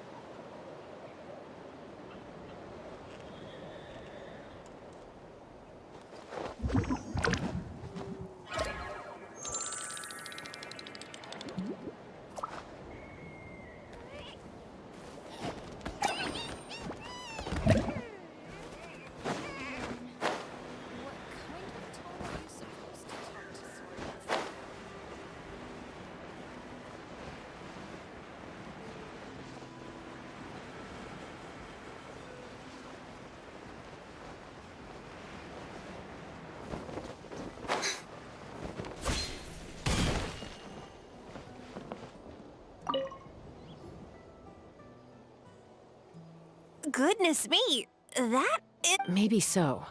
From a technical perspective, then we'll have to take the rough and ready approach. See, our prior it's not without it. So, what happens if we do strike them all at once? It'll collapse. Okay, I see where you're... Yeah, you got it. As long as you hit all the weak spots at once from the right angle, the solid phlogiston will fall right on top of the spout and block it up. You're right about rough and ready. Sounds like my kind of plan.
Garcia!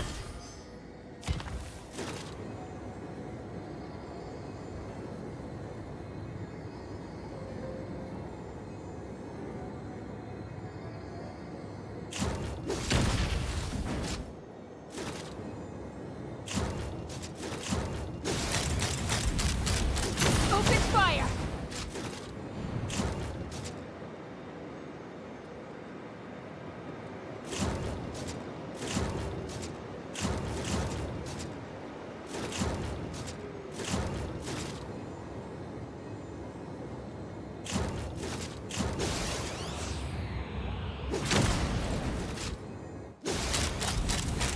Lockdown!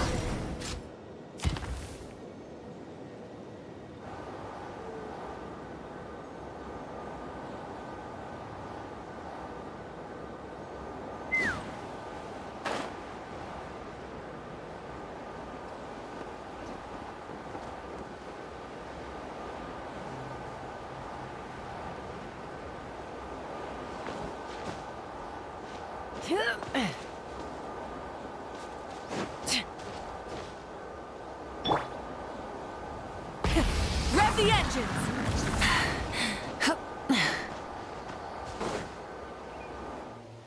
It actually worked! But wait, how are Paimon and the Traveler supposed to get up there? Koya can give you a lift. She's actually been following us this whole time.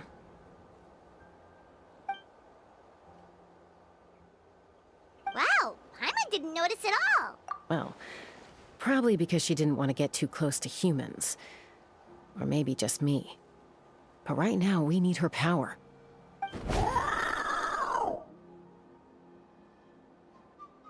Whoa, you didn't even have to summon her.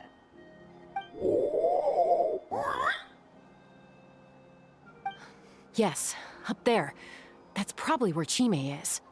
All right, let's go have a little talk with this T'Pol.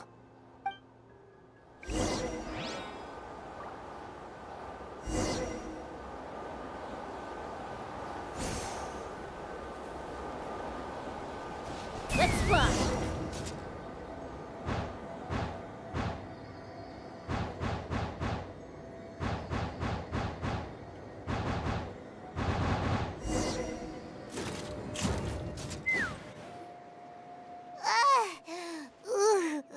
Paimon's never... Aha. Just as I thought. It might look like a regular hot air balloon from the outside, but up close, it's clearly been heavily remodeled. And sure enough, it only descended below the cloud line because the custom-built machinery malfunctioned. I should be able to figure it out with DePaul's notebook. Thankfully, I know a little That should just about do it. Now all it needs is a nice hard kick. Maybe that works like... Huh?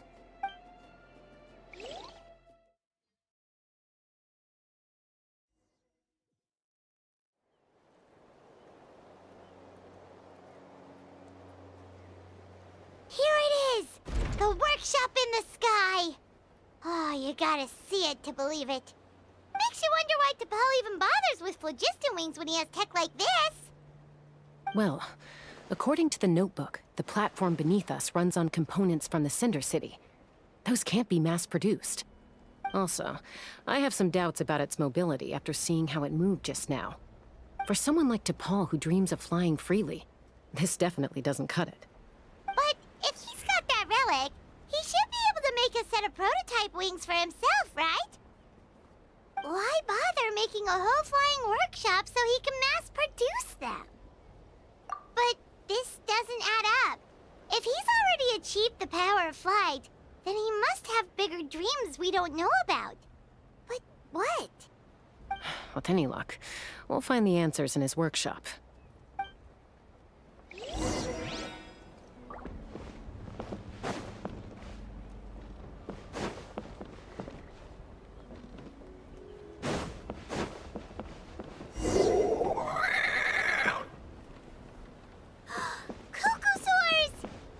The merchants were right.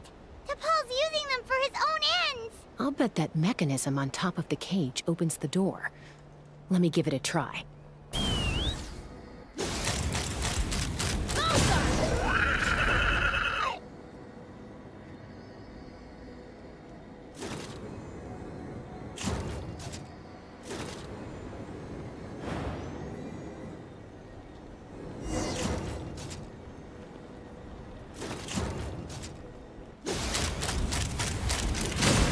fire! Why won't it fly away like the others? Is it... She's still breathing, but barely.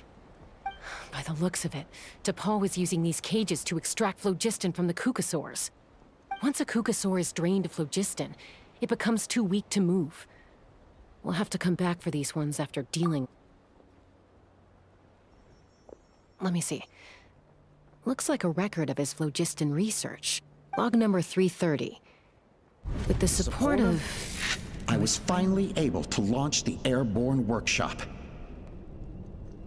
Even though it relies on the relic for 80% of its power supply, I've at least taken the first step. Log number 348. Research on the relic is progressing well. I should be able to replicate the technology and scale up production very soon. Has proposed a name for this groundbreaking invention: the Phlogiston Wings. I think I'm getting close. Soon I will achieve my dreams. Log number 377. Encountered some issues with the new, smaller model Phlogiston Wings. The gaseous phlogiston showed some volatility during the refinement process. Thinks we should proceed at a more cautious pace with the refinement experiments. But after so many past failures, I have to prove that I will succeed this time. Log number 114. Ran an experiment using Kukasaurs to refine gaseous phlogiston. It was a success. Log number 117. I've started recruiting merchants and hunters to capture wild Kukasaurs. Log number 121. Major breakthrough in the efficiency of phlogiston yield. Huh? So many parts have been crossed out!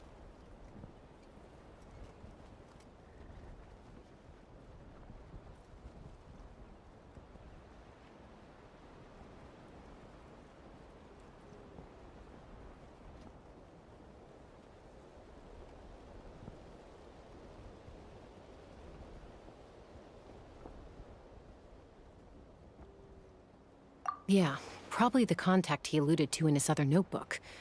Guess he has a benefactor. Did anyone else notice how the numbering system in this notebook suddenly changed halfway through?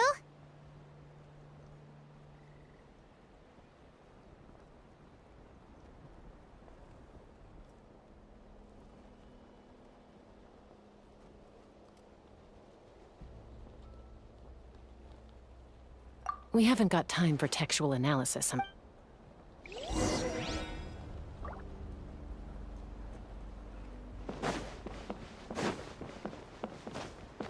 Huh.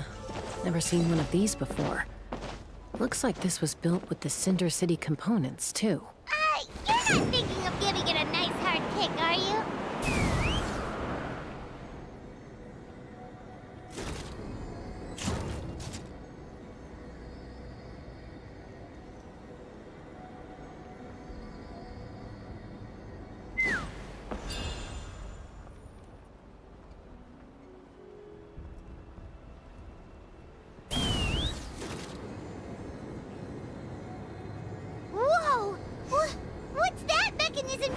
It's asking for a nice hard kick where it hurts.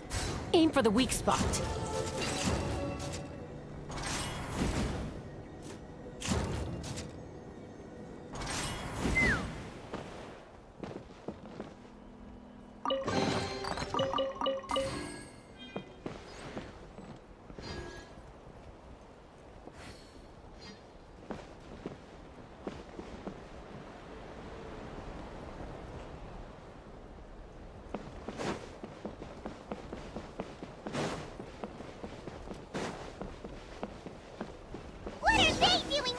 It's DePaul's henchmen.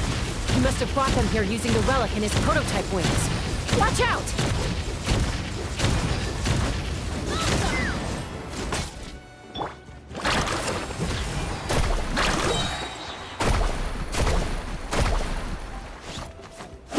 Oh, what? Strike a pose! I got him cornered!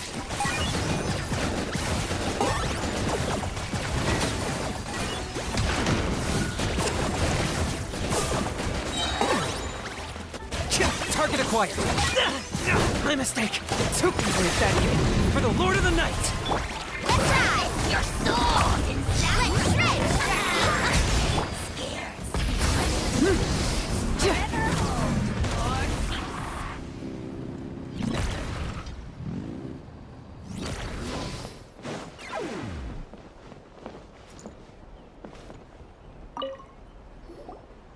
Hey, look here! More of T'Pol's Log number 403. Introduced me to some new comrades who fully support my ideas.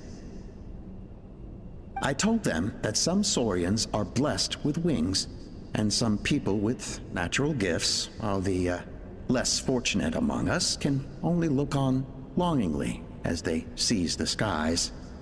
But I also told them that progress can erase individual differences. Think of the tools humanity has made to fight back against wild beasts. The law we have put in place. I promised them that our research will be the new frontier of human progress.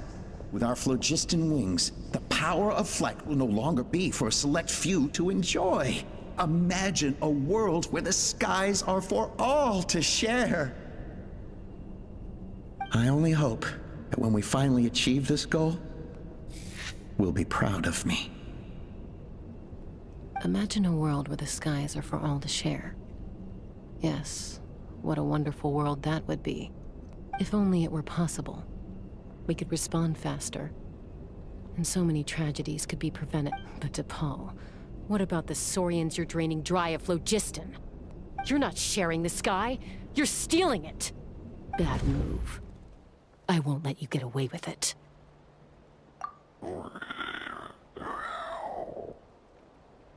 I'm fine. Let's keep moving. I don't think we'll find anything else here.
fly! Open fire!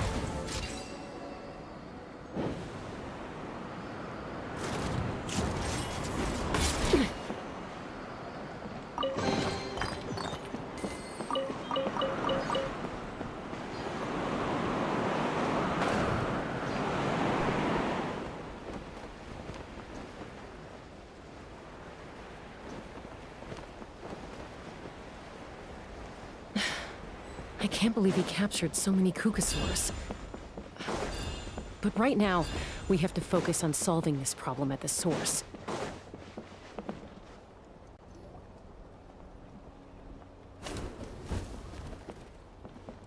Looks like we've reached the center of the workshop. And still no sign of Koya's baby.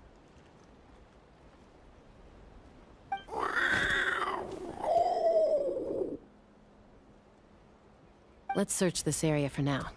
If we still can't find Chime, we'll double back.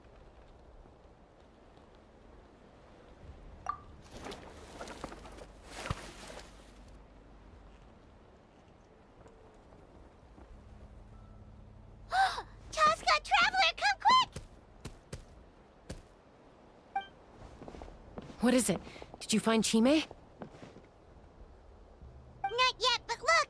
It's another one of T'Pol's notebooks! All right.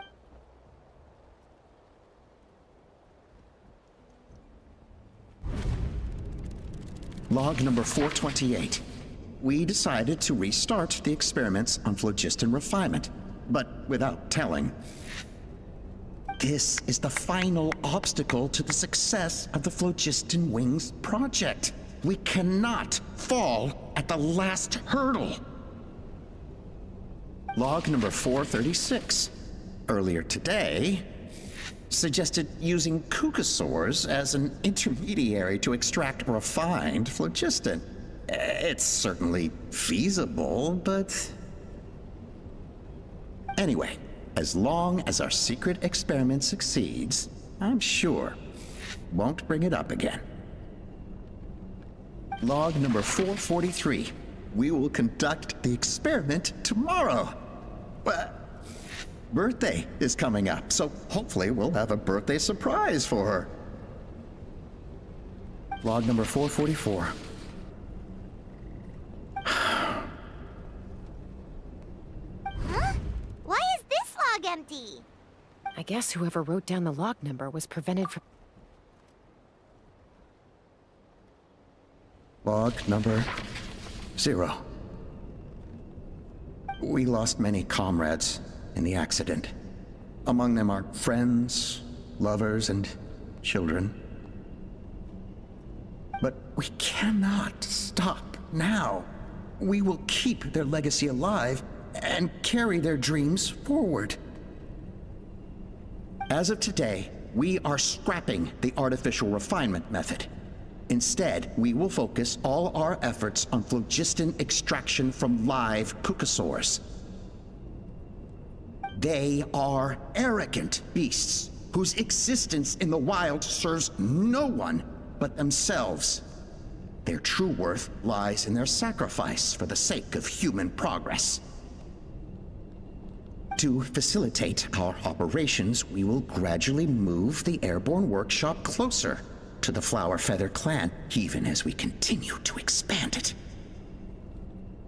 All this we do to create a world where the skies are for all of humanity to share.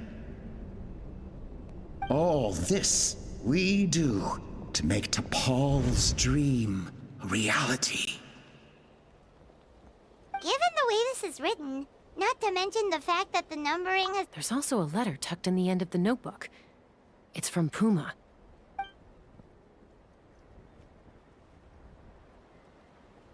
T'Pol, I don't know where you are right now, so I don't know how to reach you. My best bet is to send this letter to the Flower Feather clan. Your father is gravely ill. Oh, I know we've had our differences in the past, but he is still your father. Won't you come and visit him? Please. I know you never liked him and cared even less for me. All you ever yearned for is the sky. And your birth mother. But we'll still be waiting here for you if you do come back. This may be the last chance you'll get to see your father. So Puma's not T'Pol's real mom? Huh.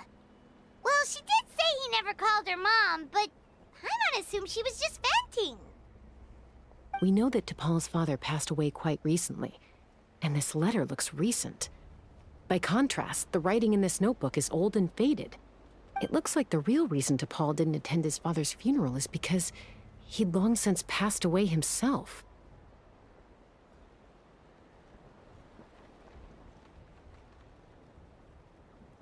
If we ask ourselves why this letter was sent to the Flowerfeather clan, why T'Pol always yearned for the sky, and how he got his hands on a relic from the Cinder City, it all points to one answer.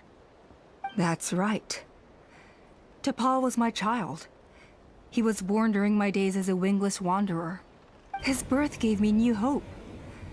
I wanted to become the kind of mother who spent her days as a valiant rider, soaring the skies. Not an aimless, wingless nobody. But his father wanted to settle down, to give his child a safe, sheltered life in his tribe. We fought about it constantly, until the love we once had for each other was gone. He started a new family, with another traveler who was also looking to return home. And I went back to the Flowerfeather clan, alone. Alba? I had no idea that despite being raised among the children of echoes, my child still harbored dreams of the skies. Can you imagine, Chaska? The joy or how proud I was when he said he wanted to prove his own worth, rather than relying on my position as elder. And then the anguish that overcame me when he was rejected by the Kukusaurs and became wingless, just as I had after my injury. You've got a lot of nerve showing your face here. Don't take this the wrong way, Chaska. I'm not here for a fight. I just want to talk. Isn't that your preferred way to resolve things? I trust you've learned of T'Pol's wish on your way here. A world where the skies are for all of humanity to share. If only his dream can be realized, no one will ever have to lose their wings again. Our aerial prowess will be greater than ever before. War will never again come at such a great cost. The loss of Koichi is a tragedy that need never be repeated. So tell me, Chaska, do you really wish to see the phlogiston wings forever grounded and gathering dust? Nothing you've said excuses all the conflict you've caused. You mean the argument back at the tribe? It was a necessary measure. Sometimes this is the only way to accelerate the pace of progress.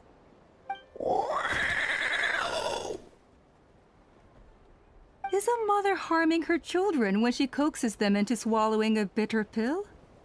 Of course not. It is a brief moment of suffering for the greater good, and the phlogiston wings are that bitter pill.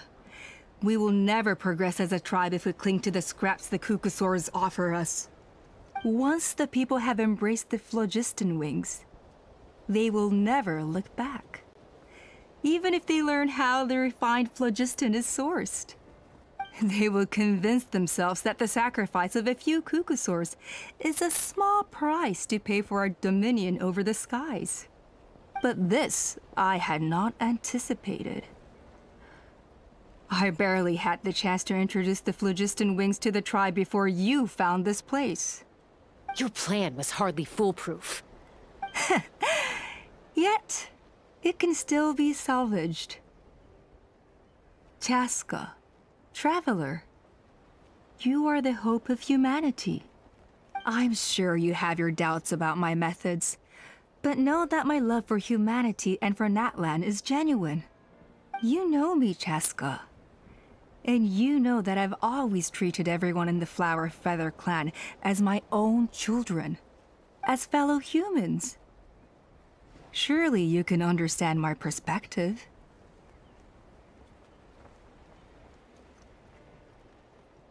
Alpa, Natlan doesn't belong to humans alone. And truthfully, neither do I.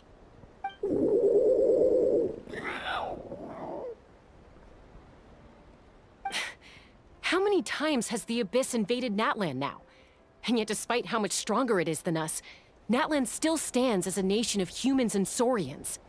Peace imposed by force will crumble in a matter of days, because social bonds are what hold a civilization together. Weren't you the one that taught me that? And yet you would break the bond we share with our Saurian companions to take more power for ourselves?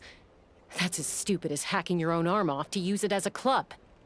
They are wild beasts, driven purely by instinct. How could they possibly understand human social bonds? Ugh, how did someone like her ever become a writer?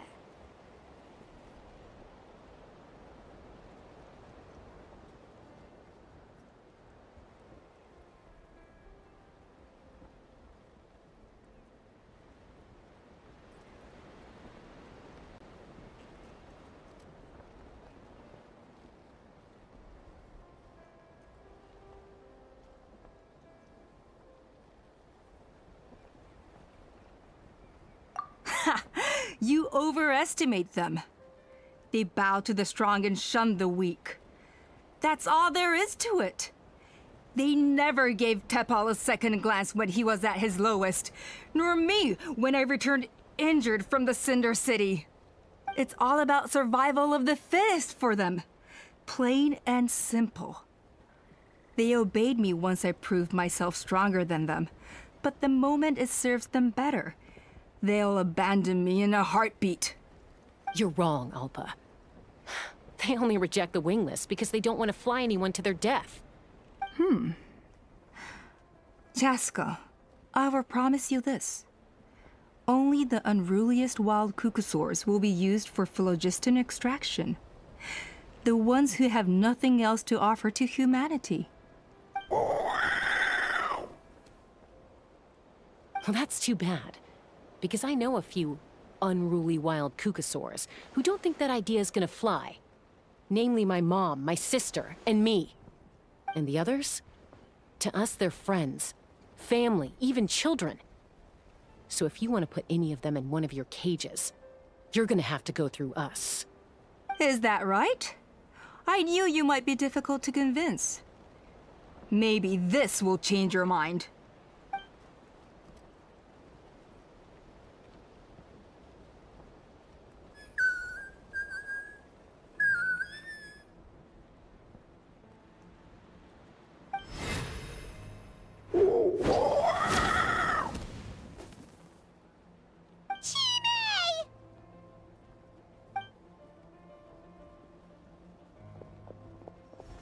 Alpa! Careful. Don't make any rash decisions. Unless you want to see her suffer. Oh no, that's one of the extraction cages! I told my subordinates to take control of the tribe while I was away. Luckily for them, our strongest warrior and our most powerful ally aren't there to stop it. Take control? What are you planning to do with Mutota and his supporters? Merely accelerate their inevitable downfall. They cannot stand in the way of progress forever. It is not the move I wish to make, but I'm afraid you and your friends force my hand. And since you insist on imposing me too, I have no choice but to keep you here until the dust has settled. So that's what you meant by I just want to talk. You never intended to negotiate. You just wanted to stall us.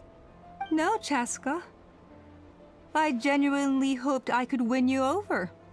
You are the strongest warriors we have.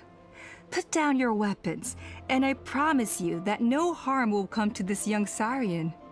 I just need you to stay here for the next couple of weeks or so, while my people consolidate their power. Then, I will give her back to you, and you'll be free to leave.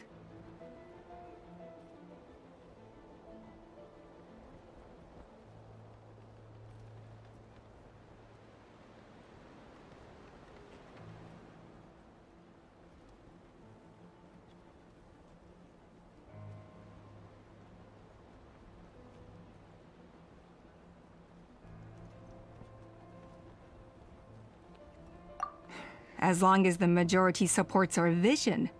Even the Pyro Archon cannot meddle in our internal affairs. Your vision is deranged, and the Flower Feather Clan will never support it. You sure about that? Then wait here and see. Time will tell. What do we do? Even if the whole tribe fights back, Mutota's in grave danger! Stop delaying the inevitable! Drop your weapons and get into the cages, now! She's still holding Chime hostage. Is there really no other way?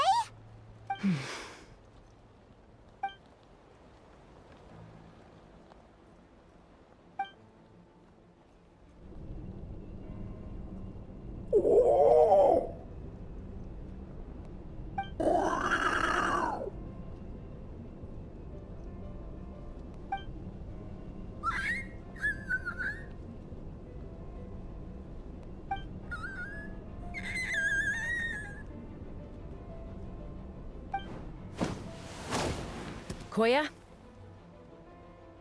Huh? What are you yapping about? Stand down. Drop your weapons, now! This instant! No! The relic!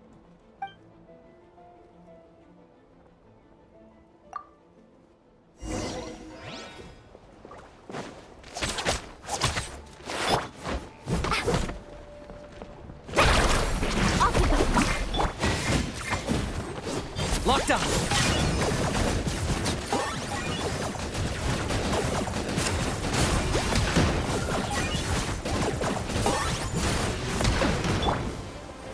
Full throttle!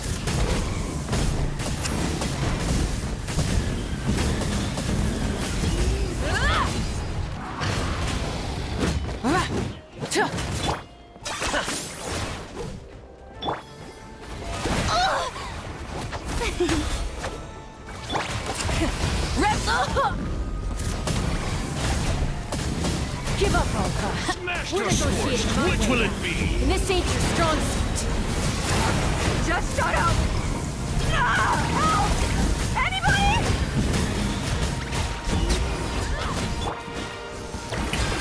Time to shine! Carving wave! Knock him down. Hey, something's up with this relic!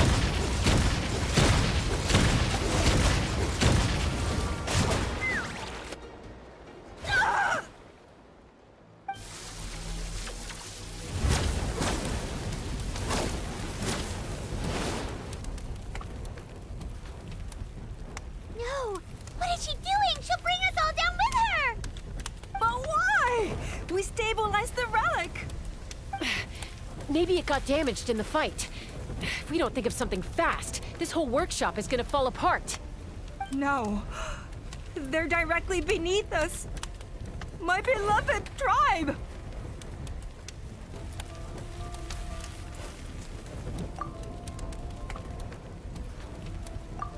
Okay,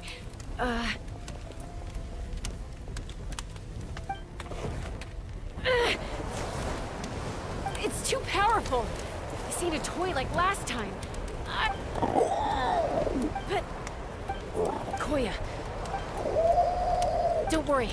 I know I can get... All I need is for you to catch me at the end.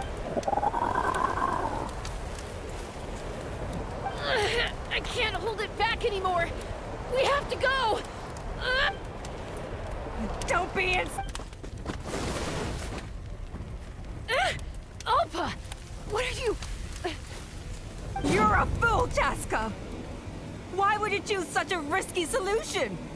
We cannot entrust the safety of our tribe to this wild Saurian! I'm the fool. You really think you can stand a better chance than me?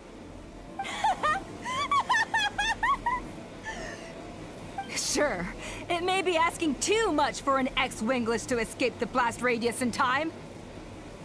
But I can fly it a safe distance away, even if it's the last thing I do.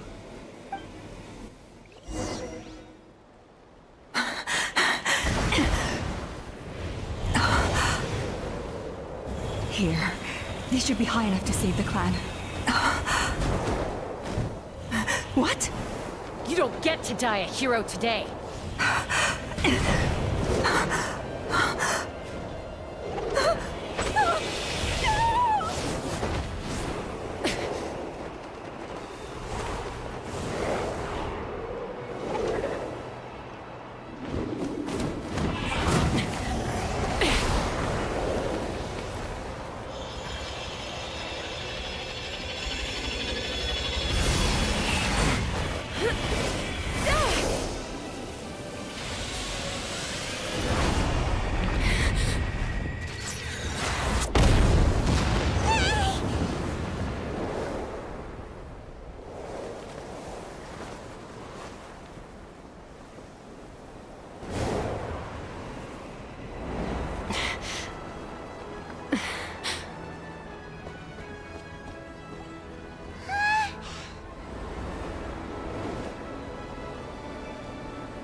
Koya, are you hurt? Let me take a look at you. What do you mean, I'm fine? Didn't I tell you to catch me on your back? Why did you try to shield me from the blast?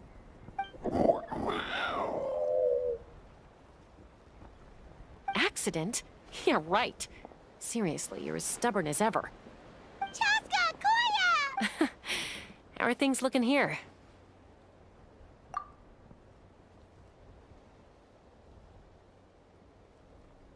I think that's putting it mildly. I owe you one.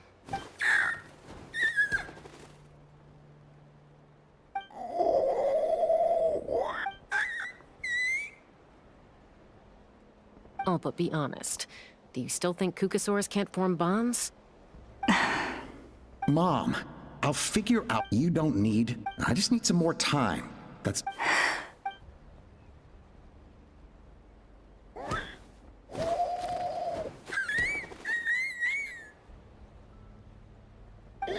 The Flower Feather clan yield to the strong, so it looks like it's my turn to eat.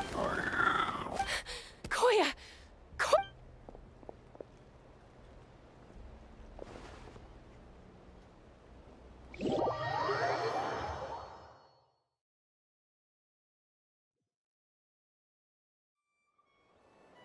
So, you're absolutely sure it's not because of the explosion? Yes, for the 10,000th time, I'm sure. The blast barely touched her. The reason she fainted was old injuries playing up, compounded by overexertion in recent days. The moment she finally relaxed, all the built-up stress finally caught up with her. And no wonder. Honestly, she's just like you. Anyway, now you know how we feel when you go off risking life and limb. Your mother and I would both appreciate it if you lived less dangerously. You know she wrote to me from the Masters of the Nightwind, just to scold me for not doing enough to keep an eye on you.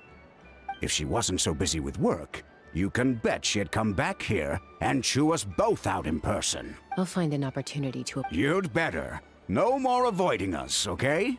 And don't get me started on all the checkups you've missed. Got it. Got it. Huh? Koya? You're awake. I'll go let everyone know. Hey, but we're not done talking. Ah, what are we gonna do with her, Even after everything that's happened, she still hasn't figured out how to start the conversation with you. She keeps saying, I don't think Koya has forgiven me yet. But if you ask me, she's the one who's scared to open up and have an honest conversation. For all her confidence, she's a very sensitive soul underneath. You'd think as a peacemaker, she of all people would know how to reconcile with her family after a falling out. She must have been a handful growing up. Thank you for being there for her. And of course, thank you for keeping her safe when you were up there in the sky.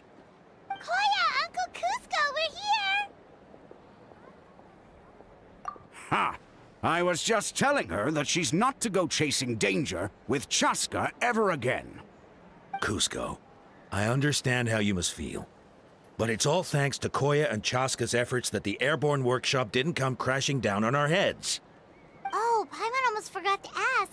They didn't hurt you while we were gone, did they? Thankfully, when her co-conspirators tried to arrest me, I was out coaching Koyer and Junan. The two of them were a huge help. They took care of things while I went around rallying the resistance. So, in the end, Alpa's would-be revolt didn't really get off the ground. And as it turns out, not all of the Wingless want to see our dear Saurian friends replaced with phlogiston-powered gizmos. I'm so sorry you got mixed up in this, by the way. We should have caught on to Alpa's scheme sooner. We could have saved so many Kukasaurs from getting hurt. Most of the airborne workshop has now been dismantled. We've just left one small, harmless part intact, and repurposed it as a jail for Alpa and her cronies. Let's see how they like being locked up in a sky prison. So, it looks like there's just one last conflict left to resolve.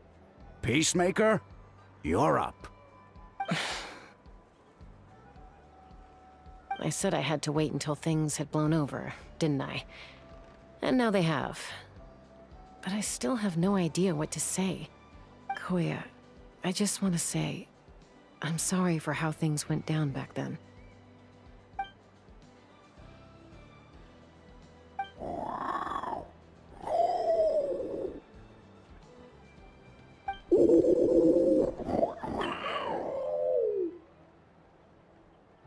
Huh? Does this mean you're not mad at me anymore? There's that family likeness coming through again.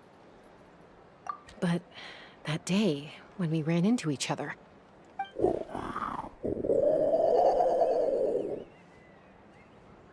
Huh? So then, when did you finally make your peace with it?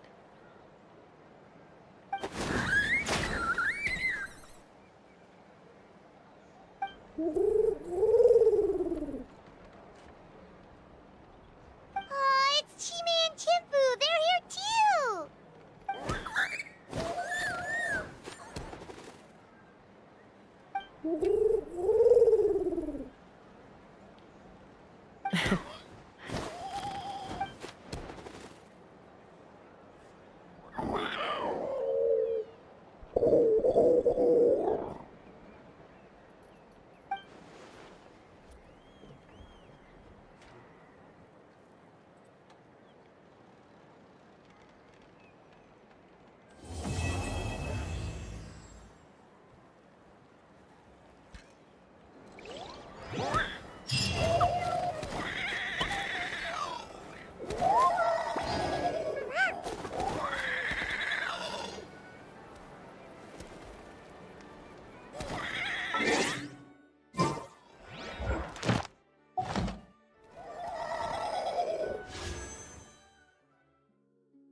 interesting to do.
Let me try my Check this out! Allow me! Into the wind. Clouds high. Birds call. The wind knows. I got you covered! Inazuma shines eternal! The wrong test. The wrong test. One strike. Shine down!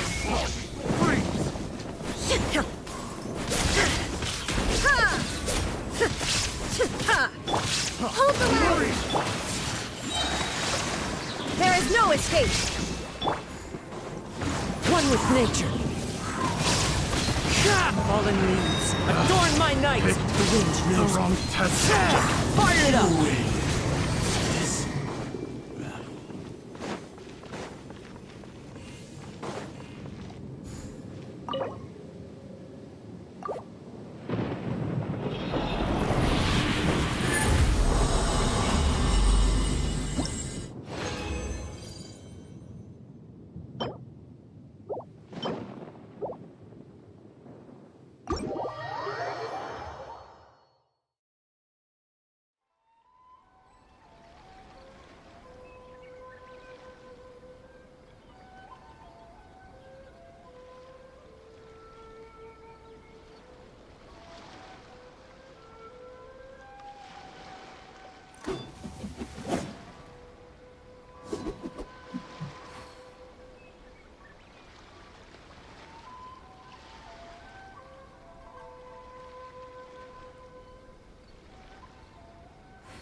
Let me try my luck.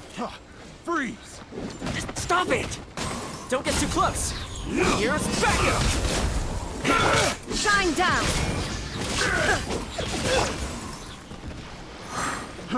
One with nature! As one with wind and cloud! The wrong test.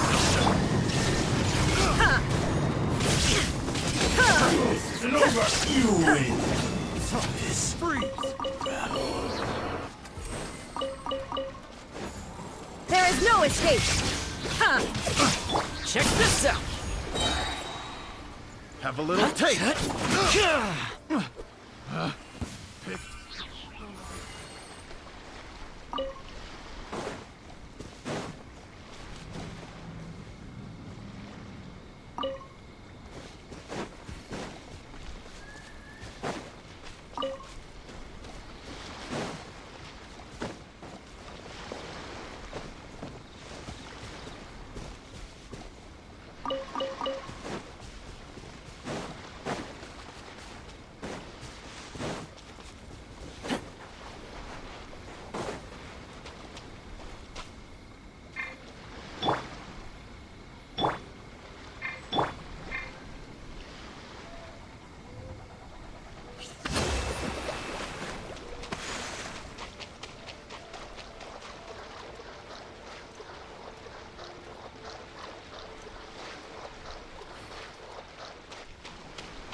Fire it up!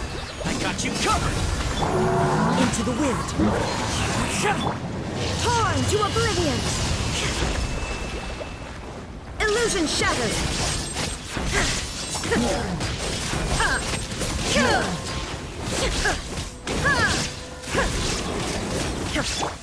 The wind knows me. Check this out! There is no escape!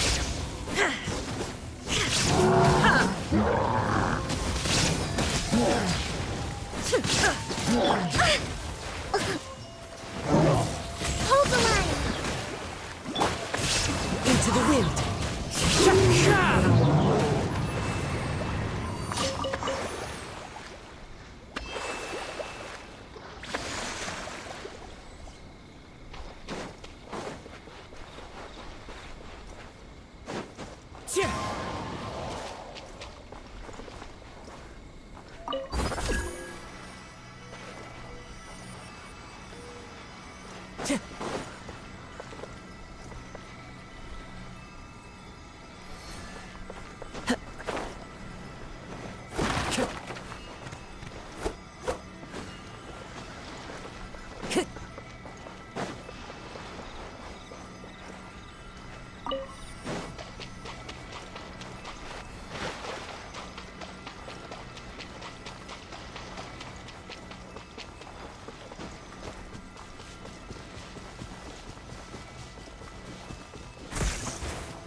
Time to go.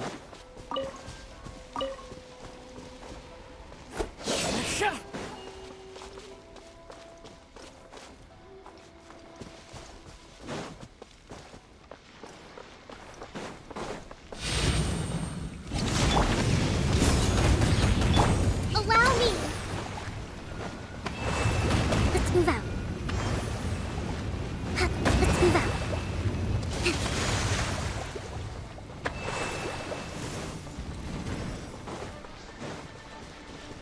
Let's move out.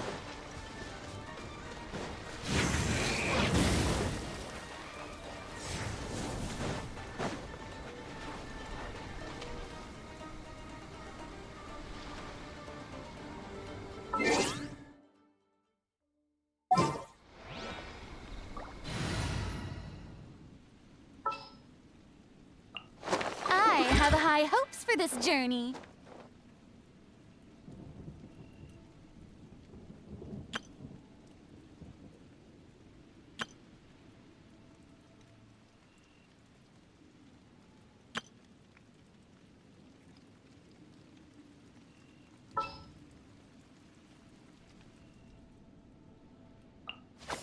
Very well.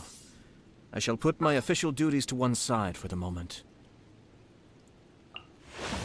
Thank you for permitting, no, inviting me to join you. Time to begin work?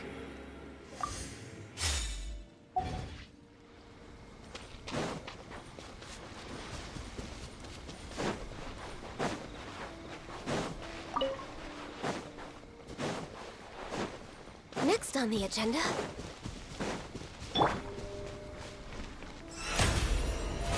How brilliant!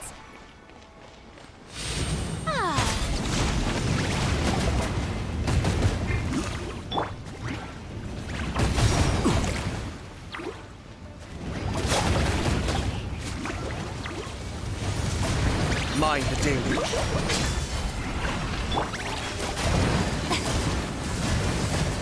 Let's call a ceasefire! Let the world collide!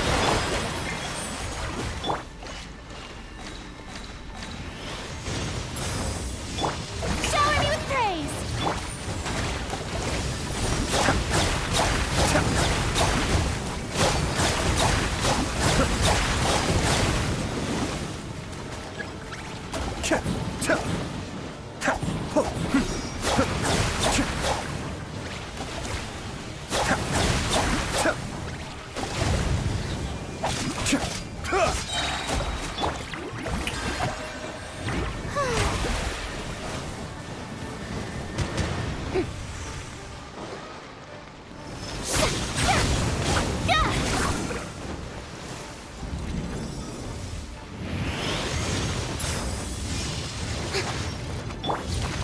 Bow your head. The tides beckon.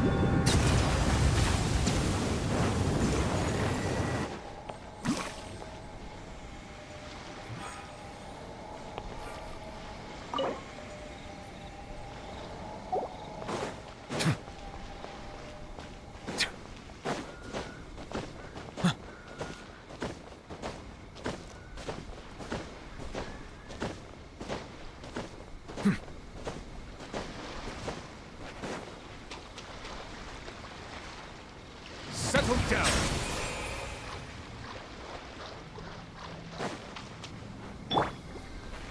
May I present?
It's my lucky day. Let my name echo in song!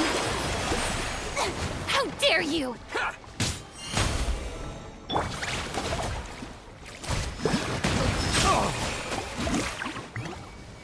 The perfect distance. Cascade. No more. The depths beckon. No touching!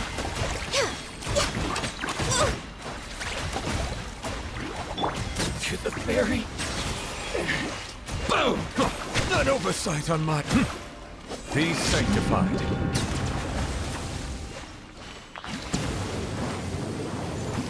Bow your head.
Kamisato Arm. Suiyu. Blaze over! Settle down. The tides beckon.